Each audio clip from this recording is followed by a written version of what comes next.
ఈరోజు వినిపించబోతున్న నవల ముగింపు కోరిన కథ. రచన కె లలితాచలం గారు. ముగింపు వాక్యం రాసి ముచ్చటగా 3 ప్రశ్న గుర్తులు పెట్టి ఆ వాక్యం పదే పదే చదువుకుంది. ఈ కథకు ముగింపు ఇదేనా అనుకుని సుదీర్ఘమైన నిట్టూర్పు విడిచింది సౌజన్య. ఆ నిట్టూర్పులో ఏదో అగాధం. కథ రాయడం అంటే స్త్రీ శిశువుని ప్రసవించినంత కష్టం, అంతకంటే కూడా కష్టమేనని చెప్పవచ్చు. సౌజన్య కూడా తన మనోభావం 10 మందికి చెప్పటానికి అంత కష్టపడింది. ప్రసవానంతరం తల్లి పేగు చీల్చుకొని పుట్టిన బిడ్డను చూసి తను పడ్డ కష్టమంతా మర్చిపోతుంది. సౌజన్య కూడా ఇప్పుడు అదే స్థితిలో ఉంది. తన మనసులో చిందరవందరగా గోల చేస్తున్న విషయాల్ని పోగు చేసి కాగితంపై పరిచింది. ఇప్పటికీ ఆమె ఆశయం కొంత నెరవేరింది. పూర్తిగా కాదు, తన చుట్టూ పోగుపడి ఉన్న కాగితాల్ని తృప్తిగా చూసుకుంది. అవి తన కష్టార్జితం తాకి చూసుకుంది. ఆ తృప్తిలో, గాఢ సుషుప్తిలో ఎంతసేపు గడిచిపోయిందో. టకీమని లైట్ వెలగటం, గదంతా ఒక్కమారుగా వెలుగుతూ నిండటంతో ఉలిక్కిపడింది. అప్పుడే చీకటి పడిందా అనుకుంది. ఎదురుగా నడ్డి మీద చేతులు పెట్టుకొని నుంచున్న తల్లి దర్శనమిచ్చింది. తల్లి హెచ్చరిక జ్ఞాపకం వచ్చింది. పొద్దుటి నుంచి తల్లి 10 మాటలైనా వచ్చి కర్తవ్యం గుర్తు చేసి వెళ్ళింది. ఇల్లు సర్దడం, తయారవటం ఉందా అంటూ 10 మాటలు చెప్పింది. వర్ధనమ్మ అసలే గాబరా మనిషి. రేపు రైలుకి వెళ్ళాలంటే ఇవాళే రైలు స్టేషన్కి వెళ్ళాలంటుంది. ఎవరైనా వస్తున్నారంటే ఇవాళే ఇల్లంతా సర్దుతుంది. ఎవరు ఎలాంటి బట్టలు వేసుకోవాలో వచ్చే వ్యక్తుల్ని బట్టి ముందు రోజే తీసి బయట పెడుతుంది.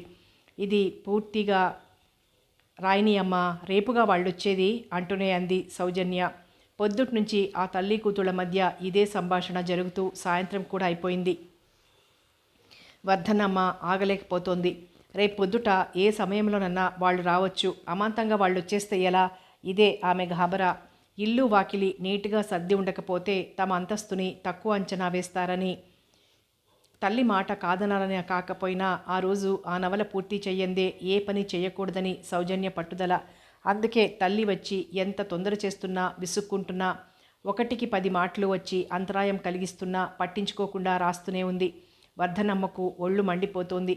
తన మాట పిల్ల పెడచెవిన పెట్టేస్తోందని, నిర్లక్ష్యం చేస్తోందని. అయినా ఆమెకున్న బాధ, బాధ్యత ఆ ఇంట్లో మరెవరికీ లేవని, పట్టవని ఆమె అభిప్రాయం. పొద్దుటి నుంచి మొత్తుకుంటుంటే అబ్బా కూతుళ్లకు చీమ కుట్టినట్టు లేదు. అయినా కందకి దురదగాని కత్తిపీటకి ఎందుకుంటుంది? ఎంత నిర్లక్ష్యం, ఎంత నిర్లక్ష్యం! ఆ కాగితాలు ముక్కలు చేసి చించి అవతల పారేస్తే ఆవిడ గారికి తెలుస్తుంది బాధ, బాధ్యత.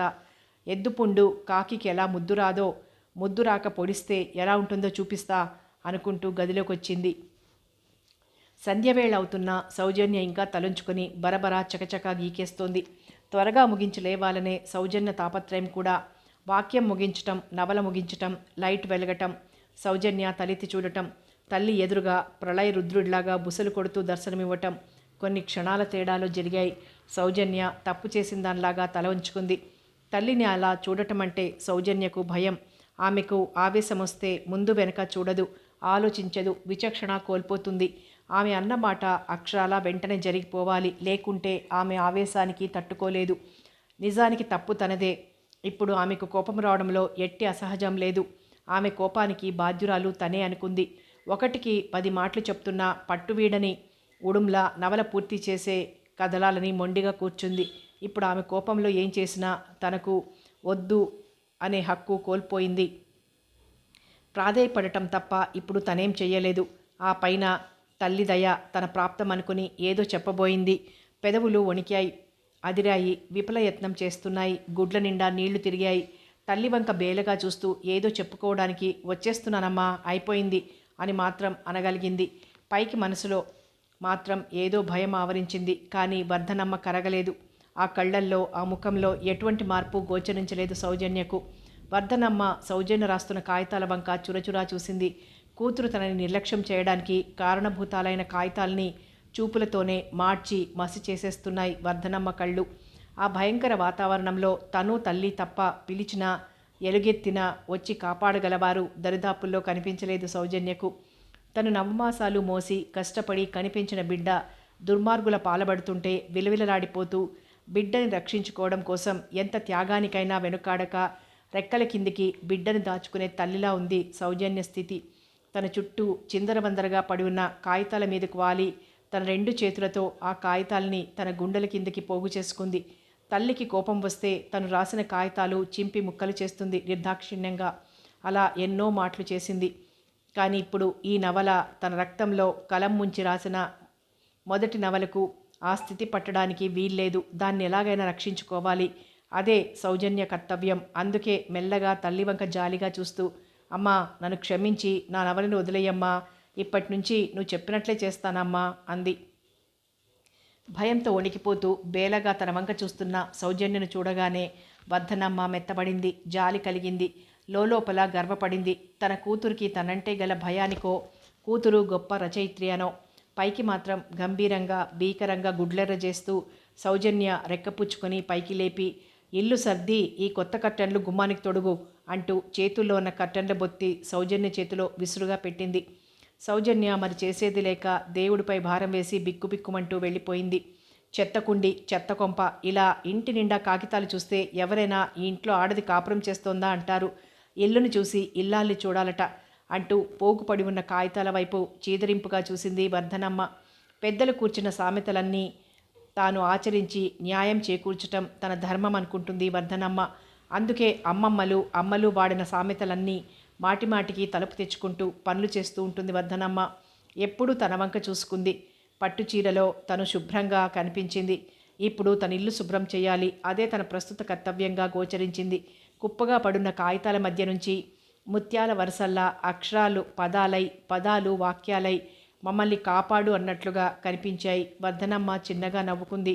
కాగితాల్ని బొత్తి చెయ్యాలని వంగింది. సౌజన్య రాసిన కొన్ని వాక్యాల్ని తనకు తెలియకుండానే వర్ధనమ్మ కళ్ళు చదివేశాయి. తలలో దూరి రొద చేశాయి. గిలిగింతలు పెట్టాయి. వర్ధనమ్మకు తెలిసి చదివేలాగా చేశాయి. తొందర చేశాయి. పిచ్చి మొద్దు, చాలా కాగితాలే రాసింది. పాపం, ఏం రాసిందో, ఎలాంటి కదో లోపల చదవాలన్న ఉత్సాహం ఉరకలు వేసింది. వర్ధనమ్మకు కథలన్నా నవలలన్నా చచ్చే పిచ్చి. అచ్చొత్తిన కాగితం కనిపిస్తే అక్షరం ముక్క వదలకుండా ఆశాంతం చదివేసిందాకా నిద్ర పట్టదు. అది నిప్పు రాజుసుకునేందుకు తెచ్చుకున్న కాగితమైనా సరే చతికిలబడి చదివేస్తుంది. సౌజన్య రాసే కథలంటే వర్ధనమ్మకు చాలా ఇష్టం. సహజ జీవితాలకి సంబంధించిన కథలు హృదయానికి హత్తుకునేటట్లు రాస్తుంది అని గొప్పగా అందరి దగ్గర చెప్పుకుంటుంది. తన ఒక్కగానొక్క కూతుర్ని 10 మంది పొగుడుతుంటే ఏ తల్లి గర్వపడదు? వర్ధనమ్మ అంతే. కానీ తల్లి బిడ్డని పొగిడితే ఆయుక్షీణం అన్న సామెత ప్రకారం సౌజన్య ఎదుట పొగడదు. పైగా ఆడదానికి ఇల్లు సంసారం చక్కదిద్దుకోమన్నారు కానీ ఈ రాతలు కోతలు ఎందుకో. వంటలు, కుట్లు, అల్లికలు నేర్చుకుంటే ఇంటికి దీపం ఇల్లాలు అనిపిస్తుంది చూడగానే అంటూ చిరుబురులాడుతుంది. విసుక్కుంటుంది భర్త ఎదురుగా. తన ప్రోత్సాహం ఏమీ లేదు కూతురు రచనా వ్యాసంగానికి అన్న విషయం దృఢపరుస్తూ. కానీ తల్లి చూడకుండా సౌజన్య రచనలు చేస్తూనే ఉంటుంది. సౌజన్య చూడకుండా వర్ధనమ్మ చదువుతూనే ఉంటుంది. ఆనందిస్తూనే ఉంటుంది. గర్వపడుతూనే ఉంటుంది. తల్లి కూతుళ్ల మధ్య దోబూచులాటాది. టంగ్ టంగుమంటూ గడియారం 6 కొట్టింది. గంట 6 ఎంతైందో అనుకున్నా మబ్బులు పట్టి చీకటి పడగానే అనుకుంటూ అస్తవ్యస్తంగా ఉన్న కాగితాలు బొత్తి చేస్తుంటే సౌజన్య రాసిన నవల చదవాలనిపించింది. అటు ఇటు చూసింది. సౌజన్య చుట్టుపక్కల ఉందేమోనని. భర్త సాంబమూర్తి 9 గంటల దాకా రాడు. ఆవిడగారు ఇల్లు సర్ది ఆ బారెడు జడ అల్లి చెంపకున్న చారెడు కళ్లకు కాటుక దిద్దేటప్పటికి 9 కొడతారు.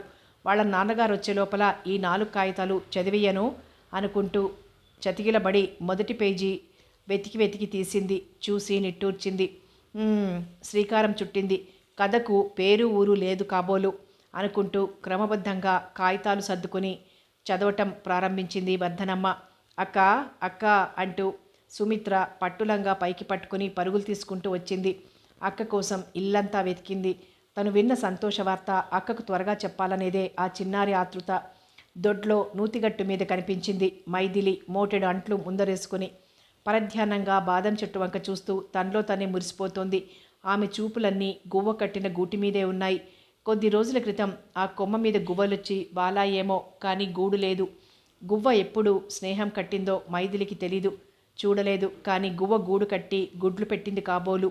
ఆ గుడ్లు పిల్లలై కిచకిచలాడుతుంటే తల్లి గువ్వ తండ్రి గువ్వ మార్చి ఒకటి తర్వాత మరొకటి ఆహారాన్ని నోట కరిచి తెస్తున్నాయి. ఆ పిల్లలకు తినిపిస్తున్నాయి. వాటికి పిల్లలంటే ప్రేమ అనుకుంది. కానీ వాటి రెంటికి కూడా ఎంతో అన్యోన్యత, ఆప్యాయత, ప్రేమ ఉందని ఈరోజే తెలుసుకుంది.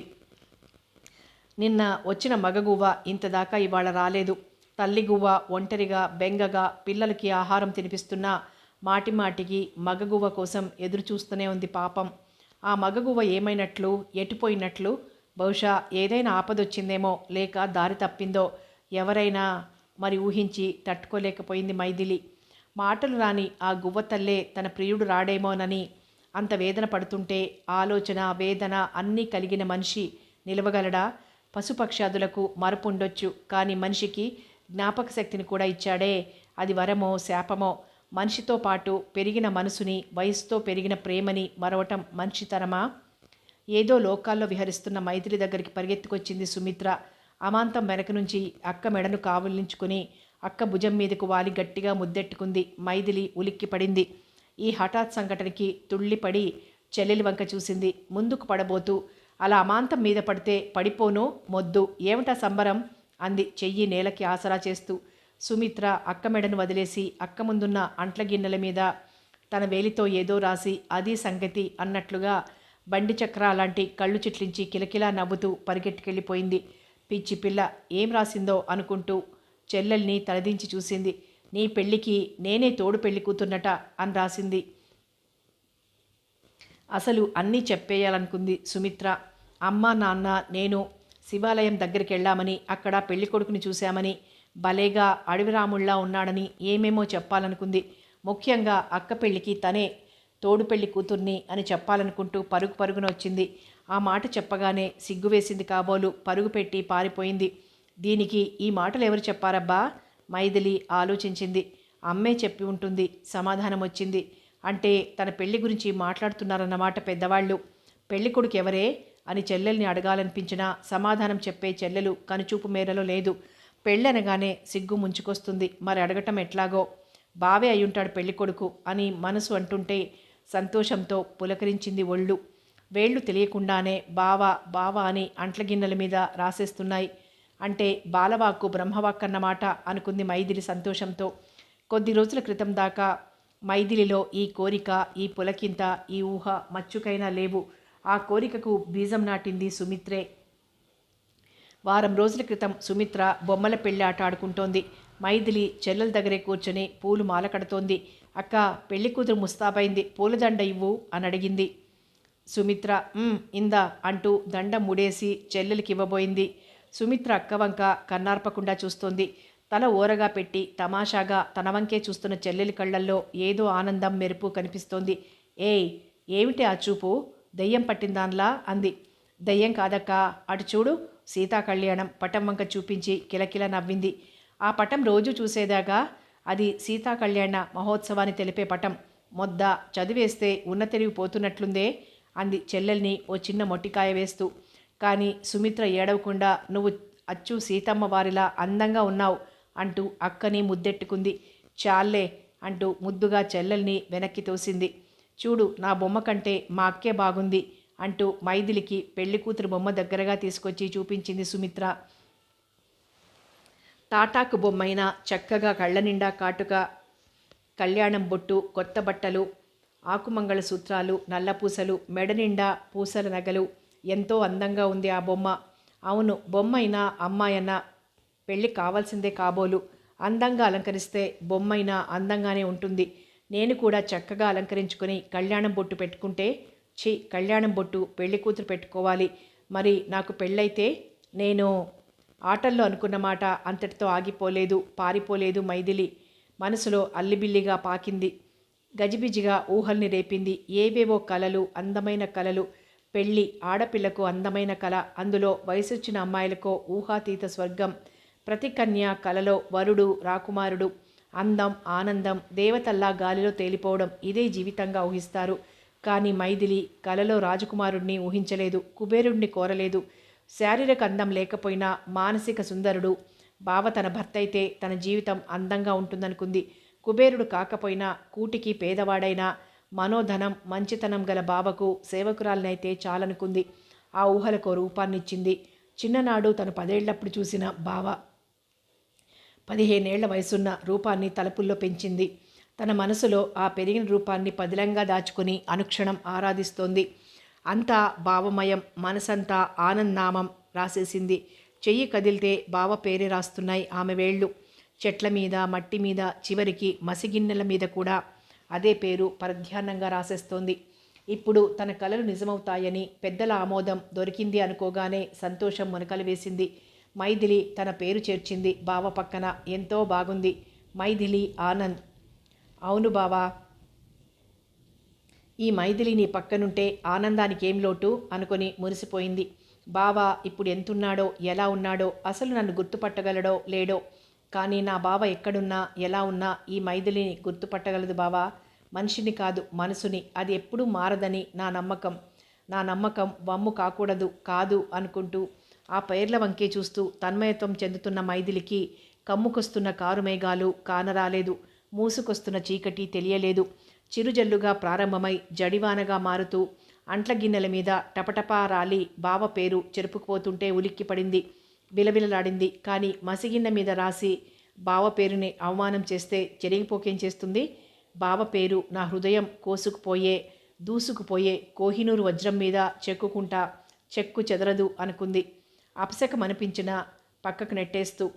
తల్లిని, చెల్లిని, తండ్రిని ఏదో అడగాలని ఎన్నెన్నోసార్లు అనుకుంది, కానీ అడగలేకపోయింది. ఆడపిల్లకు అందమైన సిగ్గు అడ్డమొచ్చి నోరు మూసేసింది. అయినా ఆ వార్త మరో నోటి నుంచి వచ్చినప్పుడే అందం, వినసొంపు, అప్పుడే పరవశం. ఆడపిల్ల తనకు తానుగా పెళ్లి విషయం ప్రస్తావించేది. తల్లిదండ్రులు తనకి పెళ్లి చెయ్యరని రూఢీ చేసుకున్నప్పుడే, వయసు ముదిరి సిగ్గు చచ్చినప్పుడు. ఆ స్థితి మైథిలికి లేదు. వయసు కోరకుండానే వరుణ్ణి తెస్తున్నారు తల్లిదండ్రులు. ఇక దేవిరింతకు తావేముంది? అందుకే నోరు మెదపకుండా కళ్లతో చూసి పరిస్థితిని అవగాహన చేసుకోవడానికి ప్రయత్నిస్తోంది మైథిలి. ఆ రోజు తల్లి ఇల్లంతా సర్దుతుంటే, ఇల్లు అలంకరిస్తుంటే, పిండి వంటలు, పలహారాలు చేస్తుంటే, ఎందుకో అర్థం కాకపోయినా తనను స్వయంగా ముస్తాబు చేస్తుంటే కొంత అర్థం చేసుకుంది. ఆ హంగామా అంతా తన గురించేనని. ఆ రోజు బావగాని వస్తున్నాడు కాబోలు అనుకుని వీధి వాకిట్లోనే కళ్ళు పెట్టి కూర్చుంది. బండి ఆగింది. మైథిలి గుండె దడదడలాడింది. బండిలోంచి దిగుతూ మగకాళ్ళు కనిపించాయి. బావకు కనిపించకుండా ఉడికించాలి, ఏడిపించి బాగా వెతుక్కున్నాక కనిపించాలి.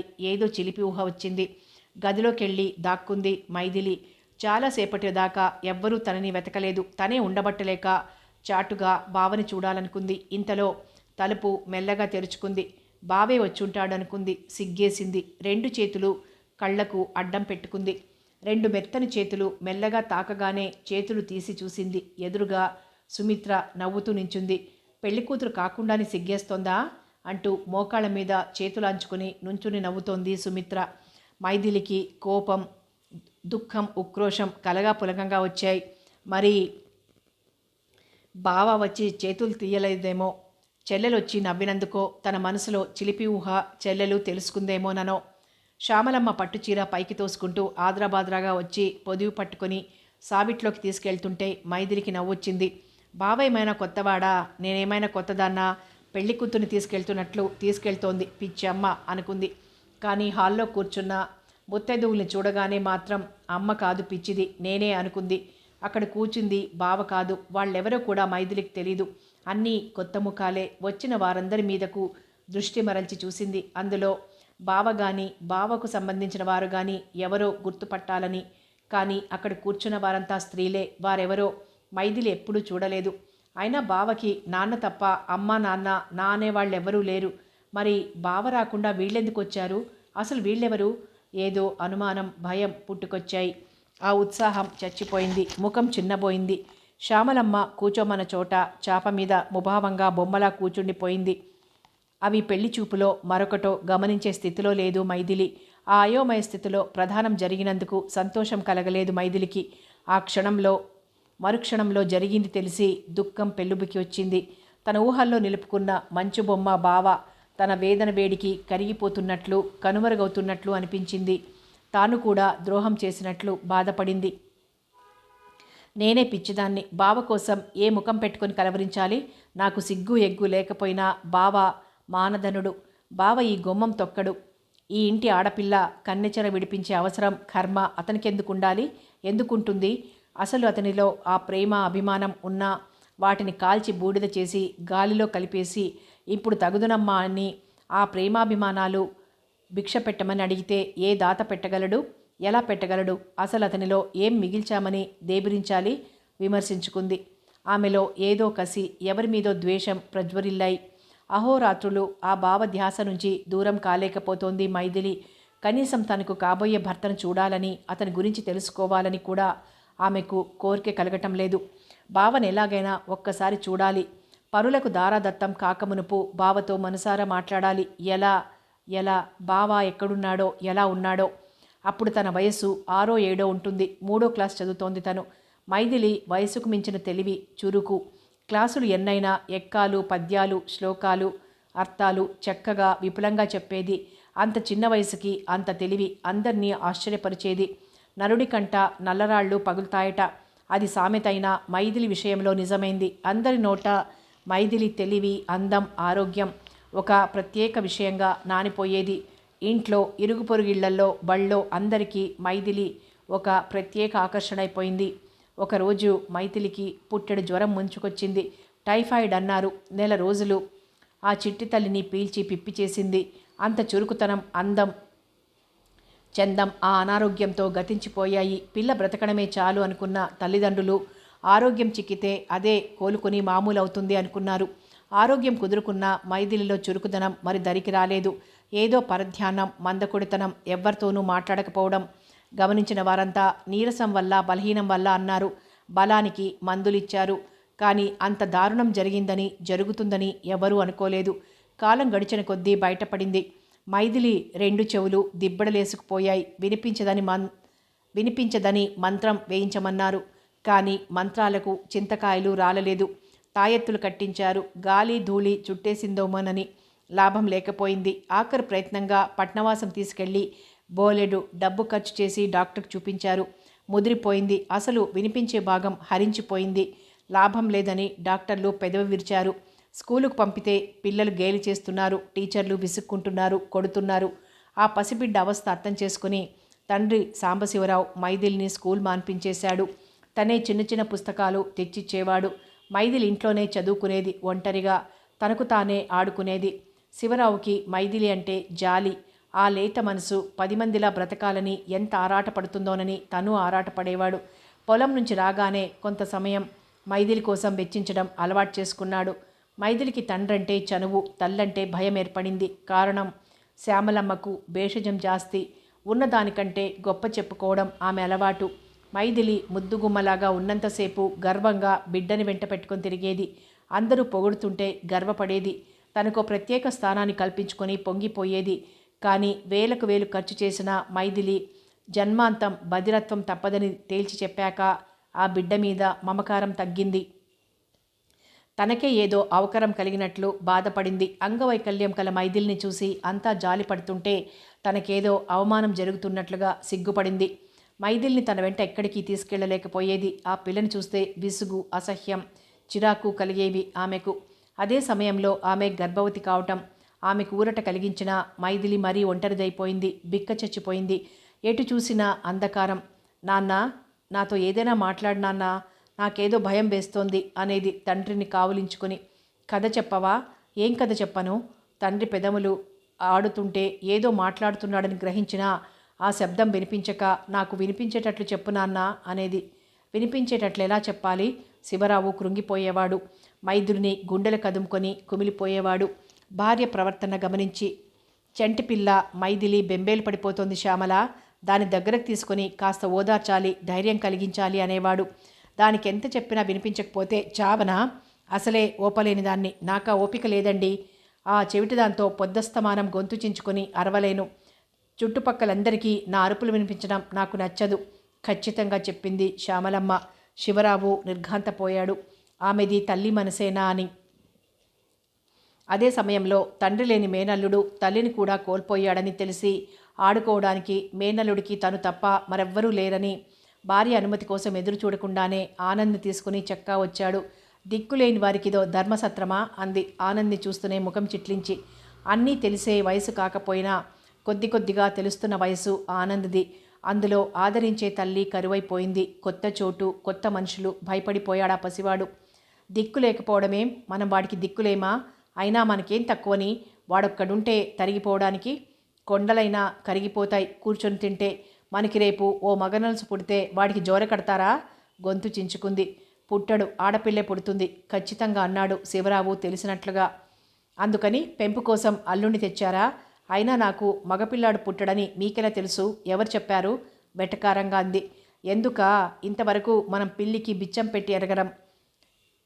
పెట్టి ఎరగం పందికొక్కులకి తప్ప. మరింకా కొన్ని పందికొక్కులు అల్లుళ్ళ రూపంలో వచ్చి బొరియలు చేస్తే గాని బొక్కసం ఖాళీ కాదు, మన అహం చావదు అన్నాడు శివరావు. చాలేండి, శుభం పలకరా అంటే పెళ్లికూతురు ఎక్కడుంది అన్నాడట. అలా ఉంది. అయితే ఇంతకీ ఈ అల్లుడు పందికొక్కన్న మాట. మాటకు మాట ఎదురుదెబ్బ కొట్టాను అన్నట్లుగా చెయ్యి నోటికి అడ్డు పెట్టుకుని నవ్వింది శ్యామలమ్మ. శివరావుకి ఒళ్ళు మండికొచ్చింది. నోర్మై, పిల్లల ఎదుట ఇలాంటి మాటలని వాళ్ల మనసును పాడు చెయ్యకు. ఆనంద్ ఇక్కడే ఉంటాడు. వాడి మంచి చెడులన్నీ ఇక నుంచి మనమే చూడాలి ఖచ్చితంగా అన్నాడు శివరావు. కలకాలం ఉండటం మాట ఎట్లా ఉన్నా ప్రస్తుతానికి ఆనంద్ని పంపించేయాల్సిన పనిలేదనుకుంది శ్యామలమ్మ. అసలే పనివాళ్లు దొరకని రోజుల్లో ఒక మనిషి చేతి కింద ఉండటం అవసరమే అనిపించింది శ్యామలమ్మకు. పురుడొచ్చిందాకా నోరెత్తను అనుకుంది. ఇంటి పనులు, బజారు పనులు చేయించవచ్చు అనుకుంది. ఆనంద్కి ఆ ఊరు కొత్త, వాడ కొత్త.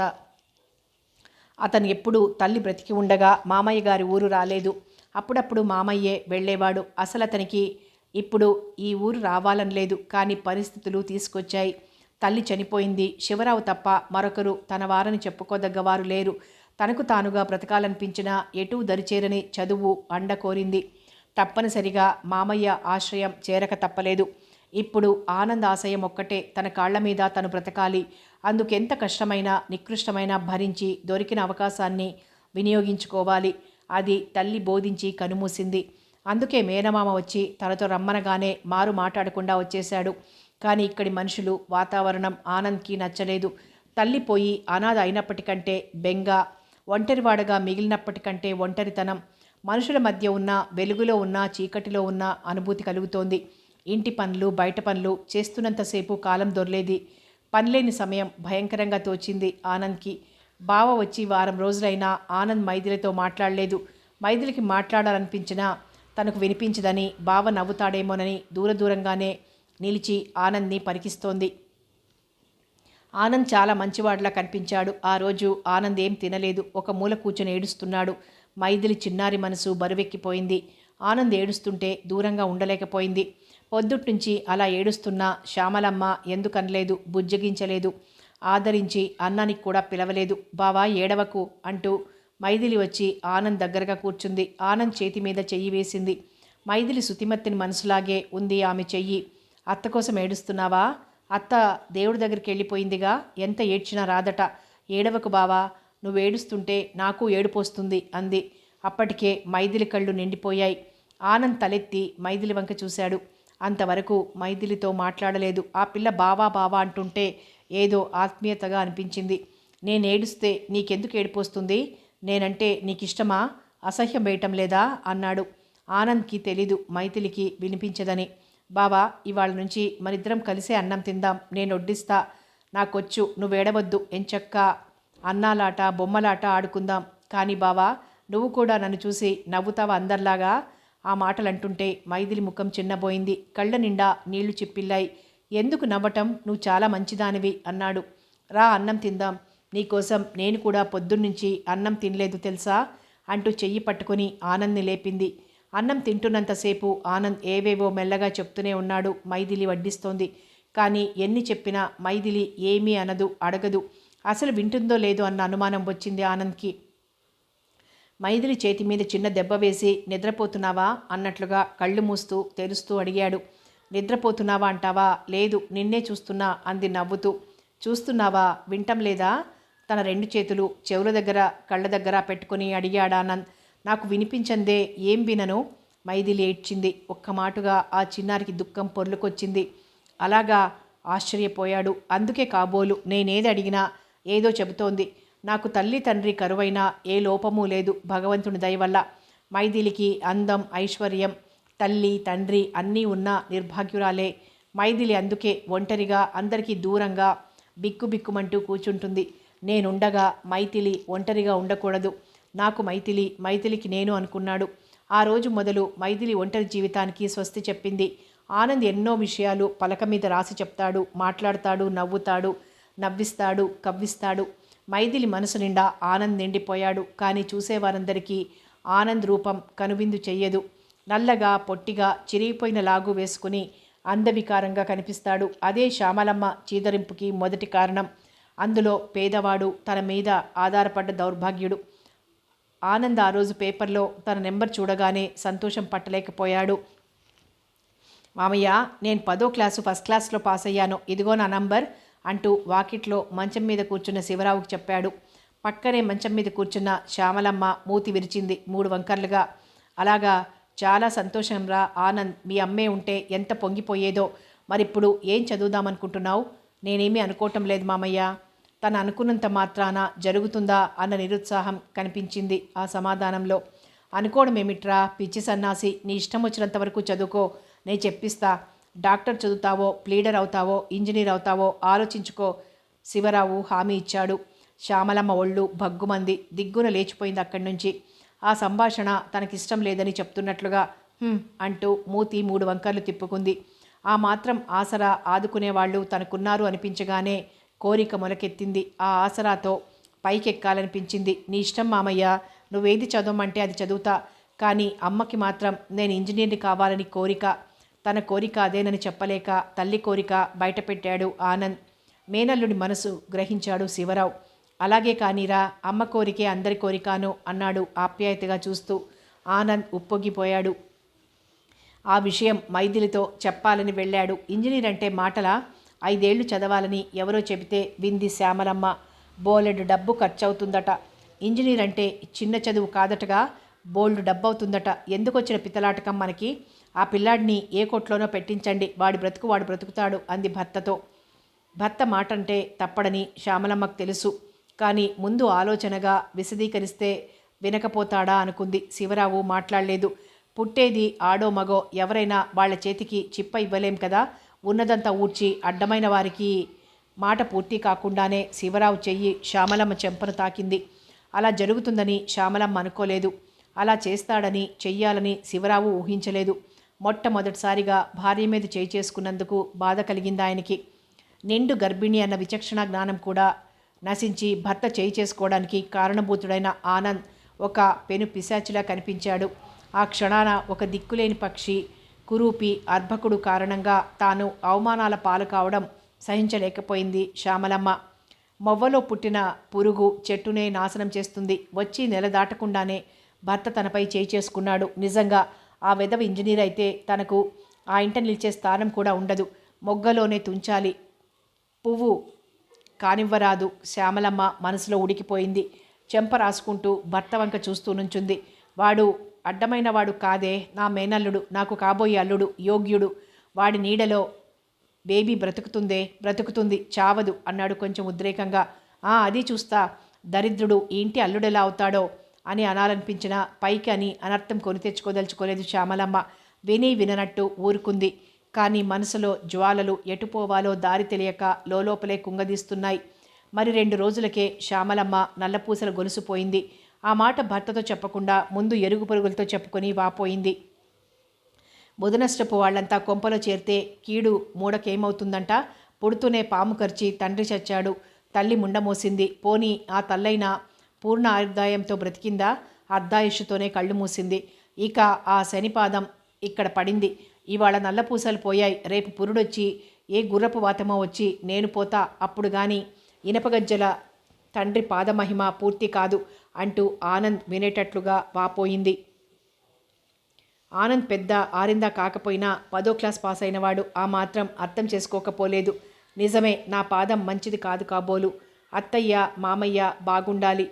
నా మూలంగా మైథిలి నాలాగా తల్లి లేనిది కాకూడదు. తల్లి లేకపోతే అందరూ ఎలా చూస్తారో నాకు తెలుసు. నేనింకా ఒక్క క్షణం కూడా ఉండను అనుకుని ఎవ్వరితో చెప్పకుండా ఇల్లొదిలేసి వెళ్ళిపోయాడు. జరిగిన విషయాలన్నీ మైథిలికి తెలిసే అవకాశం లేదు, తెలుసుకునేంత వయసు లేదు. కానీ బాధ ఎవరితో చెప్పకుండా వెళ్ళిపోయాడనగానే చాలా బాధ కలిగింది, దుఃఖం వచ్చింది. బావ చాలా మంచివాడు, పాపం ఎక్కడికెళ్ళాడో. ఆకలేస్తే బావకి అన్నం ఎవరు పెడతారు? బావని తీసుకురా నాన్న అంటూ తండ్రి దగ్గరికి ఏడ్చింది మైథిలి. మైథిలికి బావంటే ఇష్టమని శివరావుకి తెలుసు. కానీ శ్యామలమ్మ కారణంగానే ఆనంద్ వెళ్ళిపోయాడని రూఢీ చేసుకుని ఆమెకు తెలియకుండా ఆనంద్ కోసం వెతికించాడు. ఆనంద్ని ఇంటికి తెస్తే శ్యామలమ్మ ఎంతటి అఘాయిత్యమైనా తలపెట్టవచ్చు. తనకు ఆనంద్కు ఇల్లొక్క నరకంగా మార్చనవచ్చు.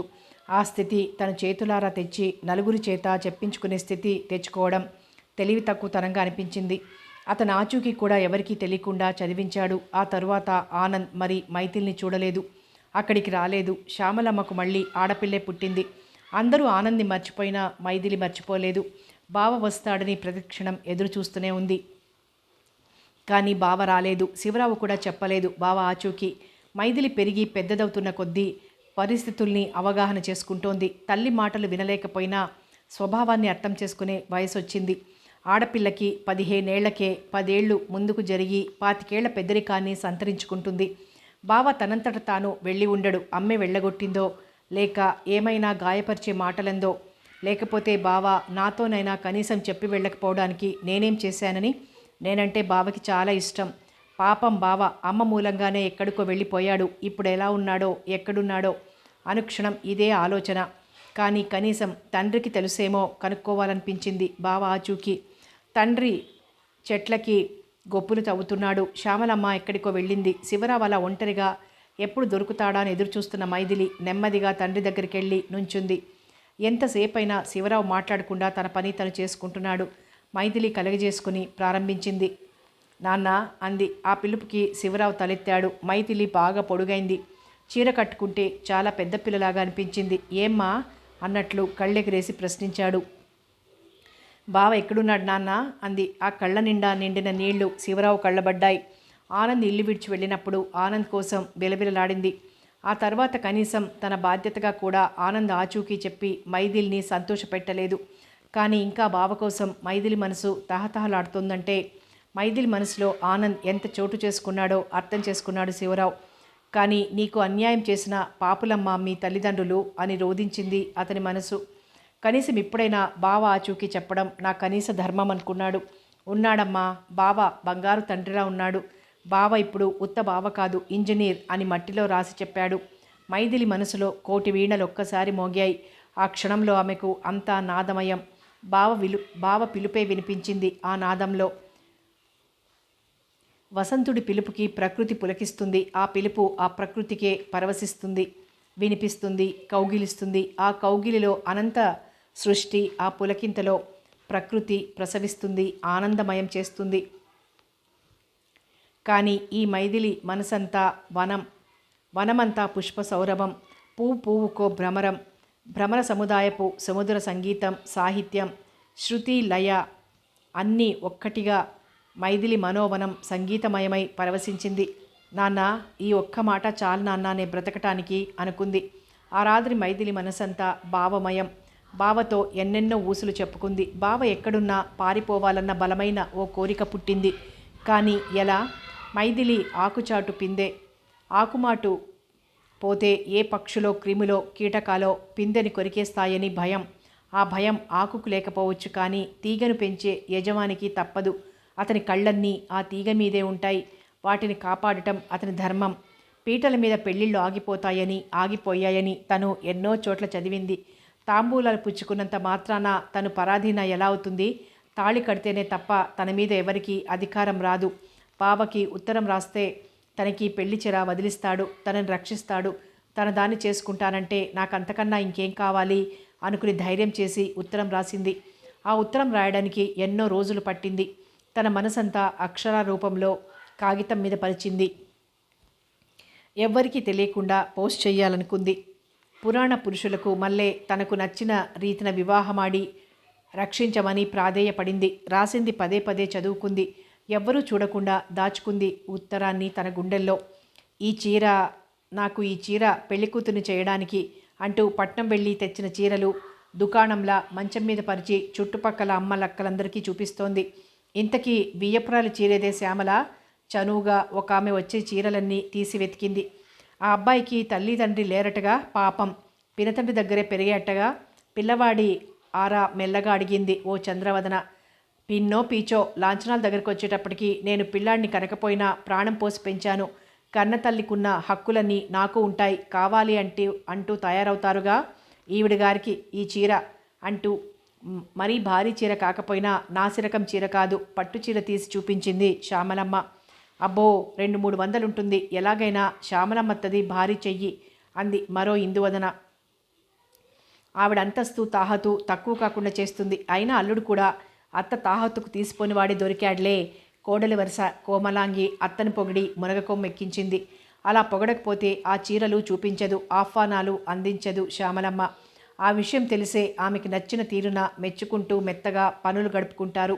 ఆమె చుట్టూ చేరి ఆమె మెప్పు పొందే వారికే శ్యామలమ్మ ఇంట్లో అడుగుపెట్టే అర్హత. అవునే కోడలా, ఎంతైనా భాగ్యవంతుల బిడ్డ. పిల్ల జమీందారు తాహతుకు కూడా తగ్గట్టుగా చేయకపోతే ఇటు నా వాళ్ళందరూ పిసినార్నని బుగ్గలు నొక్కుకోరు. అందుకే మైథిలికి బాలతొడుగు కూడా కాస్త ఘనంగానే పెడుతున్నా. నాగరం, జడకుప్పెలు, రాళ్లబిళ్ళ, గొలుసు, ఒక నెక్లెస్సు, 2 జతల గాజులు, ఉంగరం, చెవులకి రాళ్ల దుద్దులు, జుంకీలు, ఇంకా చిన్నం చితక ఉన్నాయనుకో అంటూ నిర్లక్ష్యంగా గర్వంగా జాబితా చెప్తుంటే అమ్మలక్కలు నోరెళ్లబెట్టి వింటున్నారు. అదే శ్యామలమ్మకు కావాల్సింది. ఇక్కడి విషయాన్ని వాళ్ళు 10 చోట్ల వింతగా చెప్పుకోవాలి. వాళ్ళందరిలో తనకు ప్రత్యేక స్థానం ఇవ్వాలి. ఇదే శ్యామలమ్మ అనుక్షణం కోరేది. ఆ భేషజాలు శివరావుకి ఇష్టముండవు. ఎన్ని ఉన్నా అణిగిమణిగి ఉండాలంటాడు. ఉన్న రోజు ఎగిరి పడితే లేని రోజు ఎగరలేక పడిపోవాల్సి వస్తుంది. అందుకే ఎగరావద్దు పడావద్దు అంటాడు. పెళ్లి పనులు మహా జోరుగా చేయిస్తోంది శ్యామలమ్మ. అసలు ఇంత గొప్ప సంబంధం, ఇంత డబ్బుగల అల్లుడొచ్చినా భర్త ఇంత కూడా పొంగు కనిపించినందుకు గునుపుగానే ఉంది శ్యామలమ్మకు. శివరావు శ్యామలమ్మని పొగడలేదని, తను చేయలేని పని చేసిందని భార్యతో 10 మందితో ప్రత్యక్షంగా చెప్పటం లేదనే ఆమె దుగ్ధ. ఇంతకీ అమ్మాయికి నగలేం పెడుతున్నారట? వడ్డాణం, కాసుల పేరు, వంకీలు, చంద్రహారం లాంటి భారీ నగలు చేయిస్తున్నారా? మగని కంటే నగలే ప్రాణంగా చూసుకునే మంగతాయారు అసూయగా అడిగింది. చేయిస్తామన్నారులే, కానీ నేనే వద్దన్నా. అది చిన్నపిల్లాయే, పెద్దయ్యాక చేయించుకుంటే నడుం కొలత, దండల కొలత సరిగ్గా ఉంటుందని. ప్రస్తుతానికి అవేం పెట్టుకోవద్దన్నా. ముందు ముందు అదే చేయించుకుంటుంది. ముందు వెనక ఎవరున్నారు గనక పెళ్లి సమయంలోనే చేయించుకోవాలి. తన దాతృత్వం వెల్లడి చేసింది. అయితే అమ్మాయికి పినమామ ఇంటికి కాపురానికి అంపుతావేమిటి? పుల్లలు పెట్టడంలో మేటి శిఖామణి సుబ్బాయమ్మ ఓ సందేహాన్ని 10 మంది తలల్లోకి ఎక్కించింది వెళ్తూ. శ్యామలమ్మ సమాధానం కోసం ఎదురు చూశారంతా. శ్యామలమ్మకు కూడా అంతవరకు ఆ విషయం తోచనే లేదు. నిజమే, వేరు కాపురం, అత్తంటి కాపురం, ఇల్లరికం అన్నారు కానీ పిల్లని పినమామ గారింటికి పంపడమేమిటి? అసలు అత్తకి కోడలికి అరుంపాతిక అంటారు. అందులో దాయాది కోడలు. పగకేం తక్కువ? ఆస్తి కోసం కక్కుర్తిపడి పిల్లని చంపినా చంపొచ్చు, పిల్లకి పుట్టే నలుసులనైనా నలిపేయొచ్చు. ఆ విషయం ఒక భయంకరాకారంగా శ్యామలమ్మ బుర్ర తొలిచేసింది. ఆ క్షణం నుంచి ఏ పని చేస్తున్నా అదే ఆలోచన. ఏవండి, ఈ విషయం నాకు తట్టనే లేదు. అమ్మాయిని కాపురానికి ఎలా పంపటం అంది ఓ రోజున భర్తకి తలంటిపోస్తూ. నువ్వొచ్చినట్లే అన్నాడు. అసలే శివరావుకి చిరాగ్గా ఉంది. మితిలేని ఖర్చు చేస్తోంది. భేషజాలకు పోయి శ్యామలమ్మ అంటే విరుచుకుపడుతుంది. ఆమె నోటి ధాటికి తట్టుకుని శాంతంగా జీవించడం అసంభవం. మైథిలి పెళ్లి విషయంలో మొదట్లో కల్పించుకున్నాడు, చెంపలేసుకున్నాడు 4 రోజుల క్రితమే. అమ్మాయి ఈడేరింది. ఇంకా పెళ్లి చేయకపోతే ప్రతి వారికి సమాధానం చెప్పలేక చస్తున్నానండి అంది. ఈడేరటం ఒక ఘనకార్యంగా, తన పిల్ల పెళ్లి పనులకు బరువైపోతున్నట్లుగా, వాళ్ల బరువు తాను దించి తీరాలన్నట్లుగా శ్యామలమ్మ ప్రవర్తన. అయితే పెళ్లి చేయాలంటావు? ఊగిపోతున్న భార్యను చూస్తూ శాంతంగా అన్నాడు శివరావు చిన్నగా నవ్వుతూ. అతని నవ్వులో అంతరార్థం గ్రహించలేదు శ్యామలమ్మ. నవ్వులాట కాదండి, మంచి సంబంధం, మన తాహతుకు తగిన సంబంధం చూడండి. పిల్లాడు ఈడు జోడుగా ఉండి ఆస్తి పాస్తి అంతస్తు ఉన్న పిల్లాడిని చూడండి అంది గారాబంగా భర్త వీపుకు నూనె రాస్తూ. అంటే పిల్లవాడు నీకు నచ్చాలంటావు? కాళ్ళు చేతులు నలుచుకుంటూ తలెత్తి ఆమె వంక చూసి అడిగాడు. మరి నచ్చొద్దు? నలుగుపిండి చేతిలోకి తీసుకుంటూ అంది. అంటే అమ్మాయికి నచ్చేవాడు కాకుండా అత్తకు నచ్చేవాడు కావాలంటావు అన్నాడు నవ్వుతూ అన్న ఆ మాట కొద్దిగా ఎబ్బెట్టుగా వినిపించింది శ్యామలమ్మకు. చాలేండి, మగబుద్ధి పోనిచ్చారు కాదు. అమ్మాయికి నచ్చాలి, మనకి నచ్చాలి. పిల్లాడి మంచి చెడ్డలు తెలుసుకోవడం దానికేం తెలుస్తుంది అంది కుంకుడు పులుసు పిసుకుతూ. అప్పుడు కూడా ఆధిక్యత తనపైనే ఉండాలి తప్ప మరొకరికి చెందడం ఆమె సహించలేదు. అయితే అమ్మాయికి వచ్చేవాడు, అమ్మాయిని మెచ్చేవాడిని యోగ్యుడైన పిల్లాడిని చూసేదుందా? కంగారు పడకు. పులుసు కాస్త నెమ్మదిగా పోయి కళ్ళల్లో పడితే మండుతుంది. అసలే అలవాట్లేని ఔపోసనం నీకు అన్నాడు శివరావు. చివరగా అన్నమాటకి ఉడుక్కుంది శ్యామలమ్మ. ఆమె పెళ్ళైన తర్వాత ఎప్పుడూ భర్తకి తలంటిపోయలేదు. 1-2 సందర్భాల్లో తప్ప. 1 ఇల్లు తన పేర పెట్టమని అడగమని ఎవరో అన్నప్పుడు, 2 అత్తగారి నగలన్నీ వెధవ ఆడపడుచుకి చెందకుండా మనవరాళ్లకి చెందేట్లు రాయించమని చెప్పటానికి. ఇలాగే అత్యవసర సమయాల్లో మటుకే శ్యామలమ్మ తలంటి పోస్తుంది. ఇవాళ కూడా నూనె గిన్నె కుంకుళ్ళ గిన్నె చేతబట్టుకొస్తుంటే ఏదో గట్టి విషయమే అయ్యుంటుందని పసిగట్టాడు శివరావు. దొరికిన ఛాన్సు వదులుకోవడం దౌర్భాగ్యుల పని. అందుకే చక్కగా తలా ఒళ్ళు ఓపినంత పట్టించుకున్నాడు శాంతంగా. చాలేండి, పిల్లలతో తీరక గాని మీకు చేయాలంటే అసహ్యమా, విసుగా? ఇంతకీ పిల్లాడెవరు? ఆనంద్. ఆ శబ్దం చెవిన పడగానే చేతిలో ఉన్న పులుసు అమాంతం భర్త నెత్తిమీద కుమ్మరించేసి వెళ్ళిపోబోయింది. పులుసు శివరావు కళ్ళ నిండా పడింది. శ్యామల, నీళ్లు పోయవే, కళ్ళు మండుతున్నాయి అంటూ మొత్తుకుంటుంటే వేడి వేడి నీళ్లు కోపంగా నెత్తిమీద కుమ్మరించింది. నా బిడ్డ గొంతు నులిమి చంపనన్నా చంపుతాను గాని ఆ జాంబవంతుడు దరిద్రుడికి ఇచ్చి చస్తే పెళ్లి చెయ్యను. అయినా వాడి పాటికి ఏ దొంగల్లో కలిశాడో లేక. శివరావు శ్యామలమ్మ చెంప చెళ్ళుమనిపించాడు. శ్యామలమ్మలో కోపం కసి పెరిగిపోయింది. ఆనాడు ఆ త్రాష్టుడి విషయంలోనే చెంపదెబ్బేశాడు భర్త. ఎప్పుడూ చేయి చేసుకుని ఎరగని భర్త ఈనాడు మళ్ళీ అదే వ్యక్తి విషయంలో తను అవమానం పొందింది. ఆ పేరులోనే శత్రుత్వం, ఆ పేరులోనే విషజ్వాలలు. ఆ పేరు వినబడటానికి వీల్లేదు. ఆ మనిషి ఈ ఇంట అడుగు పెట్టడానికి వీల్లేదు. అందులో అల్లుడిగా ఆ వ్యక్తికి ఈ ఇంట అడుగు పెట్టడానికి అర్హత అసలే లేదు. రేగుతున్న జ్వాలలు రెచ్చగొట్టాయి శ్యామలమ్మని. మీరు నన్ను కొట్టినా చంపినా వాడి ఇంటి అల్లుడు కావడం కల్లా మీకు అభిమానం ఉండొచ్చు, వాడికి ప్రేమ ఉండొచ్చు. అది మరుజన్మకే పరిమితం. నా బిడ్డకి ఏం తక్కువ? అందం, ఐశ్వర్యం అన్నీ ఉన్నాయి. మీ కళ్ళ ఎదుటే మీ కళ్ళు కుట్టే అల్లుడిని తెచ్చి మైదిలికి పెళ్లి చేయకపోతే నా పేరు శ్యామలే కాదు. నేను ప్లీడర్ గుమాస్తా పరంధామయ్య కూతుర్నే కాదు. మంగమ్మలా బిర్ర బిగుసుకుని నుంచుని శపథం చేసింది శ్యామలమ్మ. ఆడది ఏం చేస్తుందలే, ఏడ్చిందిలే అని శివరాం అనుకోలేదు. అంతకీ ఆమె సమర్థురాలే అనుకున్నాడు. మండుతున్న కళ్ళ మీద నీళ్లు పోసుకుంటూ భార్య వంక చూశాడు. బుసలు కొడుతోంది తాచులాగా. అవును, నీ కూతురికేం అవకరముంది? వినిపించదు గాని ఆ అవకరం కనిపించేది కాకపోయినా మనిషిని దహిస్తుంది, కృంగదీస్తుంది. అది దేవత. భర్తని పూజిస్తుంది, ఆరాధిస్తుంది. కానీ దాని మనసు అర్థం చేసుకోగల భర్త దొరకాలిగా. దాని నుదుట అంత అదృష్టమే ఉంటే అంతకన్నా నే కోరేదేముంది, కాదనేదేముంది? శ్యామల, ఇది ఒక జీవిత సమస్య. జీవితాలతో ఆడుకోవాలనుకుంటే చివరికి మంచు బొమ్మను కౌగిలించుకున్న అగ్గిబొమ్మ గతి అవుతుంది. చల్లటి మంచు బొమ్మ కరిగిపోతుంది, అగ్ని చల్లారిపోతుంది. అప్పుడు విచారిస్తే ఆవిర్ని పట్టుకోవడానికి ప్రయత్నమే అవుతుంది. బాగా ఆలోచించుకో. శపథాలు పంతాలు నీకు పరిమితమైతే నష్టం లేదు. ఇతరులపైన రుద్దకు. అర్థింపు కాదు, ఆజ్ఞ కాదు. ఆలోచించుకునే అవకాశం శ్యామలమ్మకిచ్చాడు శివరావు. నా బిడ్డ మంచి చెడులు నాకు బాగా తెలుసు అంటూ చరచరా వెళ్ళిపోయింది శ్యామలమ్మ. ఆ తరువాత శివరావు పెళ్లి ప్రస్తావన తేలేదు. ఆమె అనుకున్నదే చేస్తుంది. కాదని ఆనంద్ తెచ్చి పెళ్లి చేస్తే మైథిలి సుఖపడేదానికంటే ఎక్కువగా ఆనంద్ నరకం అనుభవించాలి, అవమానాలు పొందాలి. ఎవరి బిడ్డని వారు ఏం చేసుకున్నా పర్వాలేదు. కన్న తల్లి విషం పెట్టిందంటే లోకం నమ్మదు. తండ్రి బిడ్డను కక్కుర్తికి అమ్మేశాడంటే లోకం నమ్మదు. కానీ పరాయి బిడ్డకు అన్నం పెడితే హర్షించిన లోకం అవమానిస్తే హర్షించదు, కాకుల్లా పొడుస్తుంది. నా బిడ్డ సుఖం కోసం మరో వ్యక్తి గొంతు కోయడం, గోతుల్లోనికి తొయ్యడం న్యాయం కాదు. దాని తలరాత ఎలా ఉందో అదే కానీ అనుకుని ఆ క్షణం నుంచి నోరు మూసుకొని కళ్ళు తెరుచుకొని చెవులతో అన్నీ వింటున్నాడు. శ్యామలమ్మ ఆజ్ఞ వేసిన పనిని చేస్తున్నాడు. కానీ ఇప్పుడు మళ్ళీ శ్యామలమ్మే కదిలించింది. అది సలహా కావచ్చు, లేక తనని రెచ్చగొట్టడానికో అర్థం కాలేదు శివరావుకి.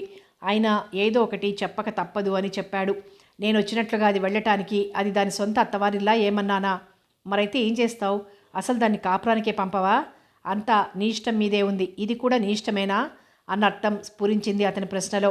పంపడం ఎందుకు? మనకేమన్నా 10 మంది పిల్లలు కొట్టుకుపోతున్నారా ఏమన్నానా? ఈ 2 ఆడపిల్లలేగా, ఇక పుట్టేనా పెరిగేనా? ఆ దుగ్ధ ఎందుకు? కనిపారేయ్. జనాభా పెరుగుదల నీతో ఆగిపోనక్కర్లేకుండా. చాలేండి సంబరం. కూతురుతో పాటు నడికట్టు కట్టుకోవాలి, సిగ్గు లేకపోతే సరి. అయితే నీ కూతురు కనకుండా కట్టుబాటు చేసి కాపురానికే పంపకు, సరిపోతుంది. అది కాదండి, ఆ అబ్బాయికి తల్లిదండ్రులు లేరు, బోలెడాస్తి. ఇంతకాలం చిన్నపిల్లవాడు గనక పెనుతండ్రి చూశాడో, గుటకాయ స్వాహ చేశాడో. ఇకనైనా మనం జాగ్రత్త చేయకపోతే ఎలా? రేపు అమ్మాయికి పిల్ల జల్లా పుట్టుకొస్తే అప్పుడు వేరవుతామంటే ఏం బాగుంటుంది? అవునవును, ఇప్పుడు విడదీస్తే సరి ఎంచక్కా వేరు కాపురం పెట్టించొచ్చు, ఏమంటావు అన్నాడు శివరావు నవ్వుతూ. పైకి నవ్వుతున్న కడుపులో దుఃఖం కుళ్ళబెడుతోంది. కడుపు గలవారికే ఎరుక. వేరు కావరమేం కర్మ, ఆ అబ్బాయి ఇక్కడే ఉంటాడు, చక్కగా అమ్మాయి అల్లుడు ముద్దు ముచ్చటలు చూసుకోవచ్చు. మనసులో ఆలోచన నెమ్మదిగా బయటపెట్టింది శ్యామలమ్మ.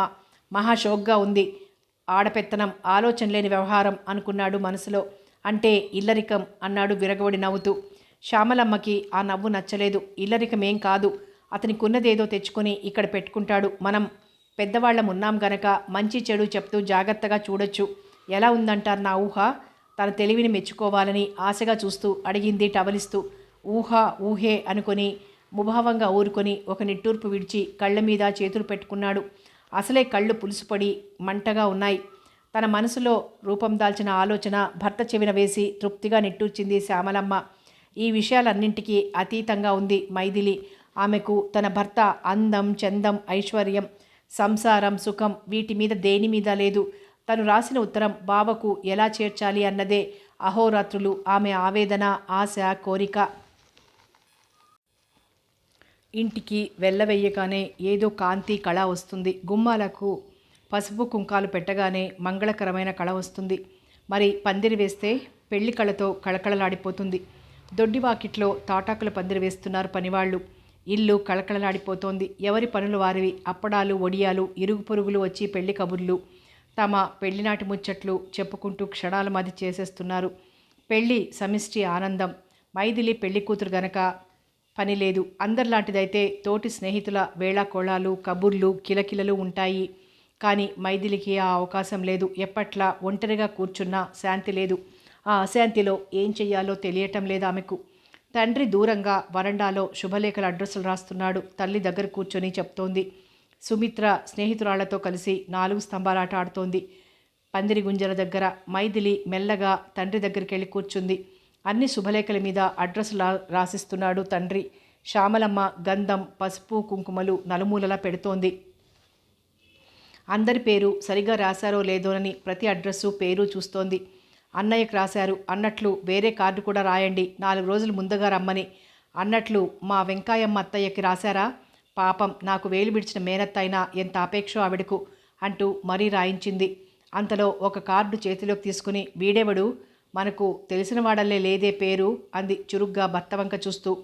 జ్ఞాపకం తెచ్చుకో, ఆ పేరు కొత్తేం కాదు కటుగానే అన్నాడు శివరావు. మర్చిపోయినవి జ్ఞాపకం చేసుకోవడం చచ్చిన వాడిని బ్రతికించినట్లే, నాకు అలవాట్లేదు అంటూ శుభలేఖ రెండుగా చింపి విసిరేసి అక్కడి నుంచి లేచి వెళ్ళిపోయింది శ్యామలమ్మ విసురుగా. రెండుగా విడిపోయిన శుభలేఖని మైథిలి చేతిలోకి తీసుకుంది. మైథిలి పేరు ఒక ముక్కలో, బలరాం పేరు మరొక ముక్కలో విడిపోయి ఉన్నాయి. కార్డు వెనక భాగంలో ఆనంద్ బిఈ అన్న పేరు మైథిలి ముక్కలో ఉంది. ఆ పేరు గుర్తుపట్టింది. బావా, నువ్వు నా వెనకే ఉన్నావా బావా? నన్ను వెన్నంటే ఉన్నా చూడలేని దౌర్భాగ్యురాల్ని బావా అనుకుని భక్తితో కళ్ళకద్దుకుంది ఆ ముక్కల్ని. శివరావు ఆ దృశ్యం చాటుగా చూసి చూడనట్లు తలవాల్చుకున్నాడు. తను రాసి పదిలంగా దాచుకున్న ఉత్తరం కవర్లో పెట్టింది. తల్లి తనకు చేసింది ద్రోహమైన మేలు చేసినట్లే భావించింది మైథిలి. ఆ 2 ముక్కలు చేర్చి అడ్రస్ మార్చి కవర్ మీద రాసింది. ఎవరూ చూడకుండా చెల్లెలితో పోస్ట్ చేయించింది. ఆ క్షణం నుంచి ఆమె మనసు తేలిక పడింది. శుభలేఖ వెయ్యనందుకు చింతపడలేదు. ఏ క్షణానైనా బావ వస్తాడు, నా కోసం వస్తాడు, బావని బ్రతిమలాడో ప్రాధేయపడో తనని పెళ్లి చేసుకోమని అడుగుతా, లేవ తీసుకుని వెళ్ళైనా పెళ్లి చేసుకొని నీ దానినిగా చేసుకోమని అడుగుతా అనుకుంది. ఎదురు చూసింది. శుభలేఖలన్నీ వెళ్ళాయి. చుట్టాలు పక్కాలు ఒక్కొక్కరే దిగుతున్నారు. తనకు తప్ప అందరికీ సందడి, సంబరం, హడావిడి. మైథిలికి మాత్రం నిరీక్షణ తప్పలేదు. ఇంకా సంపూర్ణం కాలేదు. పందిట్లో కొత్త పురుషాకారం ఏది కనిపించినా బావ కాదు కదా అని పరికించి చూస్తోంది. నిరుత్సాహపడుతోంది. రాత్రికే పెళ్ళి. 3 రోజుల క్రితమే పెళ్లి కూతుని చేశారు. ఒకరోజు అమ్మమ్మ, ఒకరోజు మామయ్య పెళ్లి కూతుని చేశారు. ఈరోజు శ్యామలమ్మ పెళ్లి కూతుని చేసింది. మైథిలి గుండెల్లో ఏదో దిగులు, భయం క్షణక్షణానికి పెరిగిపోతున్నాయి. నా ఉత్తరం అందలేదా? అడ్రస్ తప్ప, లేక బావకి నేనంటే ఇష్టం పోయిందా? ఆ మాట ఆలోచనలకు దారితీసింది. ఇప్పుడు బావ పెద్ద ఇంజనీరట, నాన్న చెప్పాడు. బావ ఫోటో కూడా చూపించాడు అమ్మ చూడకుండా. బావ నాకు తెలిసినప్పట్లా లేడు. అందంగా ఆరోగ్యంగా ఉన్నాడు. అదే నవ్వు, అదే చూపు, ఏం మారలేదు. కానీ పెద్ద ఉద్యోగస్తుడు, అందం, హోదా అన్నీ ఉన్నవాడు. ఒక చెవిటిదాన్ని ఉద్ధరించి పెళ్లి చేసుకోవాలనుకుంటాడా? అవసరమేమిటి? అతను కోరితే 1,000,000 మంది అందగత్తెలు, చదువుకున్నవారు, అంగవైకల్యం లేనివాళ్ళు వస్తారు. నాకింత స్వార్థం కూడదు. బావ సుఖం కోరవలసిన దాన్ని నా స్వార్థం కోసం, నా సంతోషం కోసం చెవిటిదాన్ని చేసుకుని నలుగురిలో నవ్వుల పాలు చేయడం న్యాయం కాదు. నిజంగా నాకు బావ మీద ప్రేమ ఉంటే నిజంగా ఇప్పుడు బావ వచ్చినా పెళ్లి చేసుకోకూడదు. నా బావ సుఖపడాలి, ఆనందంగా ఉండాలి. విధి నాకు శిక్ష వేసిందని నిందిస్తూ నేనే శిక్షించడం చాలా దూరం ఆలోచించింది మైథిలి. ఒక దృఢ నిశ్చయానికి వచ్చింది. మైథిలి మానసికంగా చాలా పెరిగింది, పెద్దదైంది. 17 ఏళ్లకే 40 ఏళ్ల మనసు పెంచుకుంది. ప్రధానమైంది. పరాధీనమైపోయాను. పెళ్లి కూతుర్ని కూడా చేశారు. ఒక మాట కాదు, 3 మాటలు. 3 ముళ్లలాగా రాత్రికే వివాహం. నా తనువు అతని పక్కన చేరకపోయినా పేరు చేరింది. 10 మంది దృష్టిలో భార్యాభర్తలుగా చేసింది. వివాహం ముందు లోకానికి, తరువాత మనసుకి, ఆ తరువాత తనువులకు సంబంధం. మానసికంగా నేనేనాడో భార్యను. అది లోకం ఆమోదించదు. కానీ ఈనాడు లోకసమ్మతంగా బలరాం గారి భార్యను కాబోతున్నాను. మానసికంగా ఒకరికి భార్యను, శారీరకంగా మరొకరి భార్యను. ఒకటి సంఘ సమ్మతం, మరొకటి మనోసమ్మతం. ఏది ఏమైనా భారత నారిగా తాళికట్టే భర్తే ఉత్తమురాలికి దైవం. అతనికి మానసికంగా భార్యను కాకపోయినా శరీర ధర్మాలున్నాయిగా. అతని సేవ చేయటం నా ధర్మం. నా మనసు ఎవరూ చూడలేనిది, దోచలేనిది. అది ఎవ్వరికి ఇవ్వలేను. ఆ గుప్తధనం బావకే అంకితం. ఈ సత్యం నాలోనే, నాతోనే చివికి జీర్ణించి అణువై పరమాణువై పోవాలి. పైకి తెలిస్తే అది వ్యభిచారం, తెలియకపోతే పాతివ్రత్యం. ఇదే గుడ్డిలోకపు ధర్మశాస్త్రం. మనసు నిశ్చయించుకున్న తర్వాత ఆనంద్ కోసం ఎదురు చూడలేదు మైథిలి. గౌరీ పూజ చేస్తుంటే నిజంగా పార్వతీదేవిలాగా కనిపించింది మైథిలి. చెంపకు చారెడు కళ్ళు, బారెడు జడ, మిసమిసలాడే పసిమిరంగుతో కళ్యాణ తిలకం, ఎర్రటి పట్టుచీర, ఒంటి నిండా నగలు. కళ్ళు తిప్పుకోలేకపోయారు అమ్మలక్కలు. నా చిట్టి తల్లికి ఇంత అందం పక్కన అవకరమేమిటో శాపం అనుకోకుండా ఉండలేకపోయారు శివరామయ్య గారు. కళ్ళొత్తుకున్నారు పైపంచతో. మగపెళ్లివారు పట్టుమని 10 మంది లేరు. అందులో 6 మగవారే, 4 ఆడవారు. గౌరీదేవిని చేత పట్టుకుంది మైథిలి. మేనమామ బుట్ట ఎత్తుకొచ్చాడు. పెళ్లి పీటల మీద అడుగు పెట్టగానే మైథిలి కాళ్ళు వణికాయి. ఆనంద్ కోసం కళ్ళు వెతికాయి. మనసు ఎంత నిగ్రహించుకున్నా ఆగలేదు. సుముహూర్తం దగ్గర పడింది. మంత్రాలు చదువుతున్నారు పురోహితులు. వధూవరుల నెత్తిమీద పురోహితుడు బెల్లం, జీలకర్ర పట్టించాడు. ఆ క్షణంలో మైథిలి ధర్మశాస్త్రం ప్రకారం పరాధీనమైపోయింది. బలరాం సొంతమైపోయింది. స్వతంత్రం కోల్పోయింది. వివాహం ఒక శిక్ష, స్త్రీకి విధించే శిక్ష, అందరూ ఆమోదించే అందమైన శిక్ష. తాళాలు వెయ్యని బందికానా ఏ న్యాయశాస్త్రం, చట్టం మనసుకు శిక్ష వెయ్యలేదు. కానీ వివాహ చట్టం అందమైన వలపన్ని మనసును కూడా బలవంతాన బంధించి అదుపులో పెట్టుకుంటుంది. అది ఈ ఒక్క చట్టానికే ఉన్న శక్తి. బలవంతపు ప్రేమ, మమకారం పుట్టించే శక్తి ఈ చట్టానికే ఉంది. జలజల నలుమూలల నుంచి అక్షింతలు వచ్చి పడ్డాయి. మైథిలి తలెత్తి చూసింది. బలరాం బలమైన భుజాల మీద నుంచి ఒక అందమైన నవ్వు ముఖం కనిపించింది. అదే నవ్వు, అవే కళ్ళు. బావా, వచ్చేసావా బావా? కాస్త ముందొస్తే కనీసం నా మనసారా మాట్లాడే అవకాశం ఉండేది. ఇప్పుడు నేను దానం ఇచ్చిన దాన్ని, పరాధీనను, పరగ్రహీతను.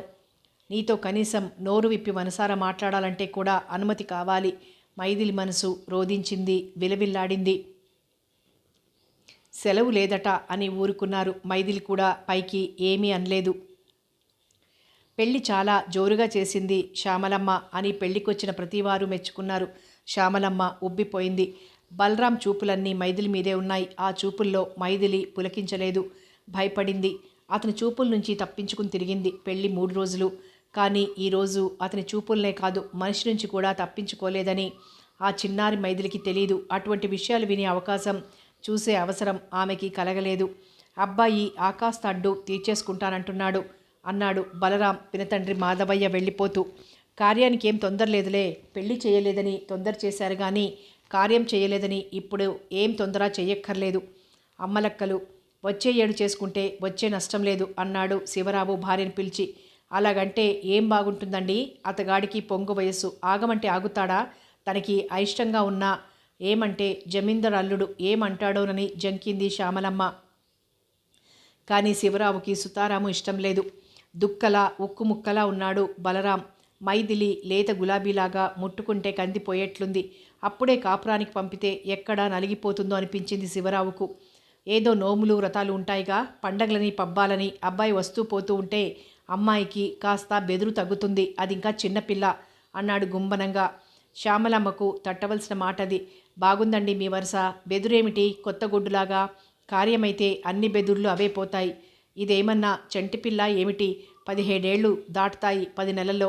మా అమ్మ 13వ ఏటే కాపురానికి వచ్చిందట. నేను రాలే 14వ ఏట. నాకంటే చిన్న బుజ్జిపాప ఏమిటి?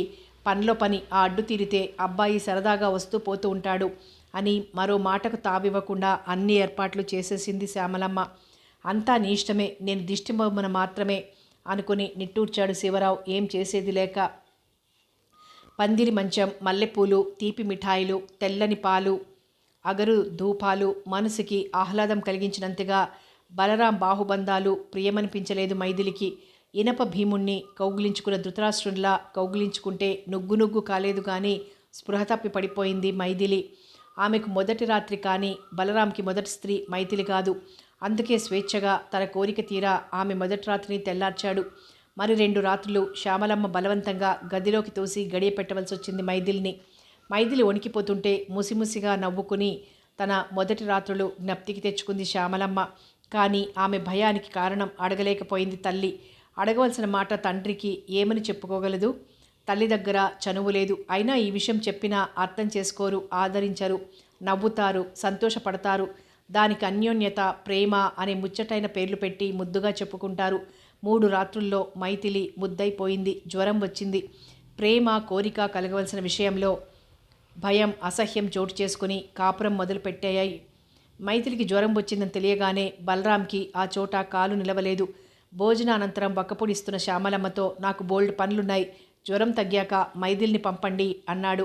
పెళ్ళై 6 రోజులైనా ఇంతవరకు బలరాం మామగారితో మాట్లాడలేదు. శివరావు కూడా అతనికి అవకాశం ఇవ్వలేదు.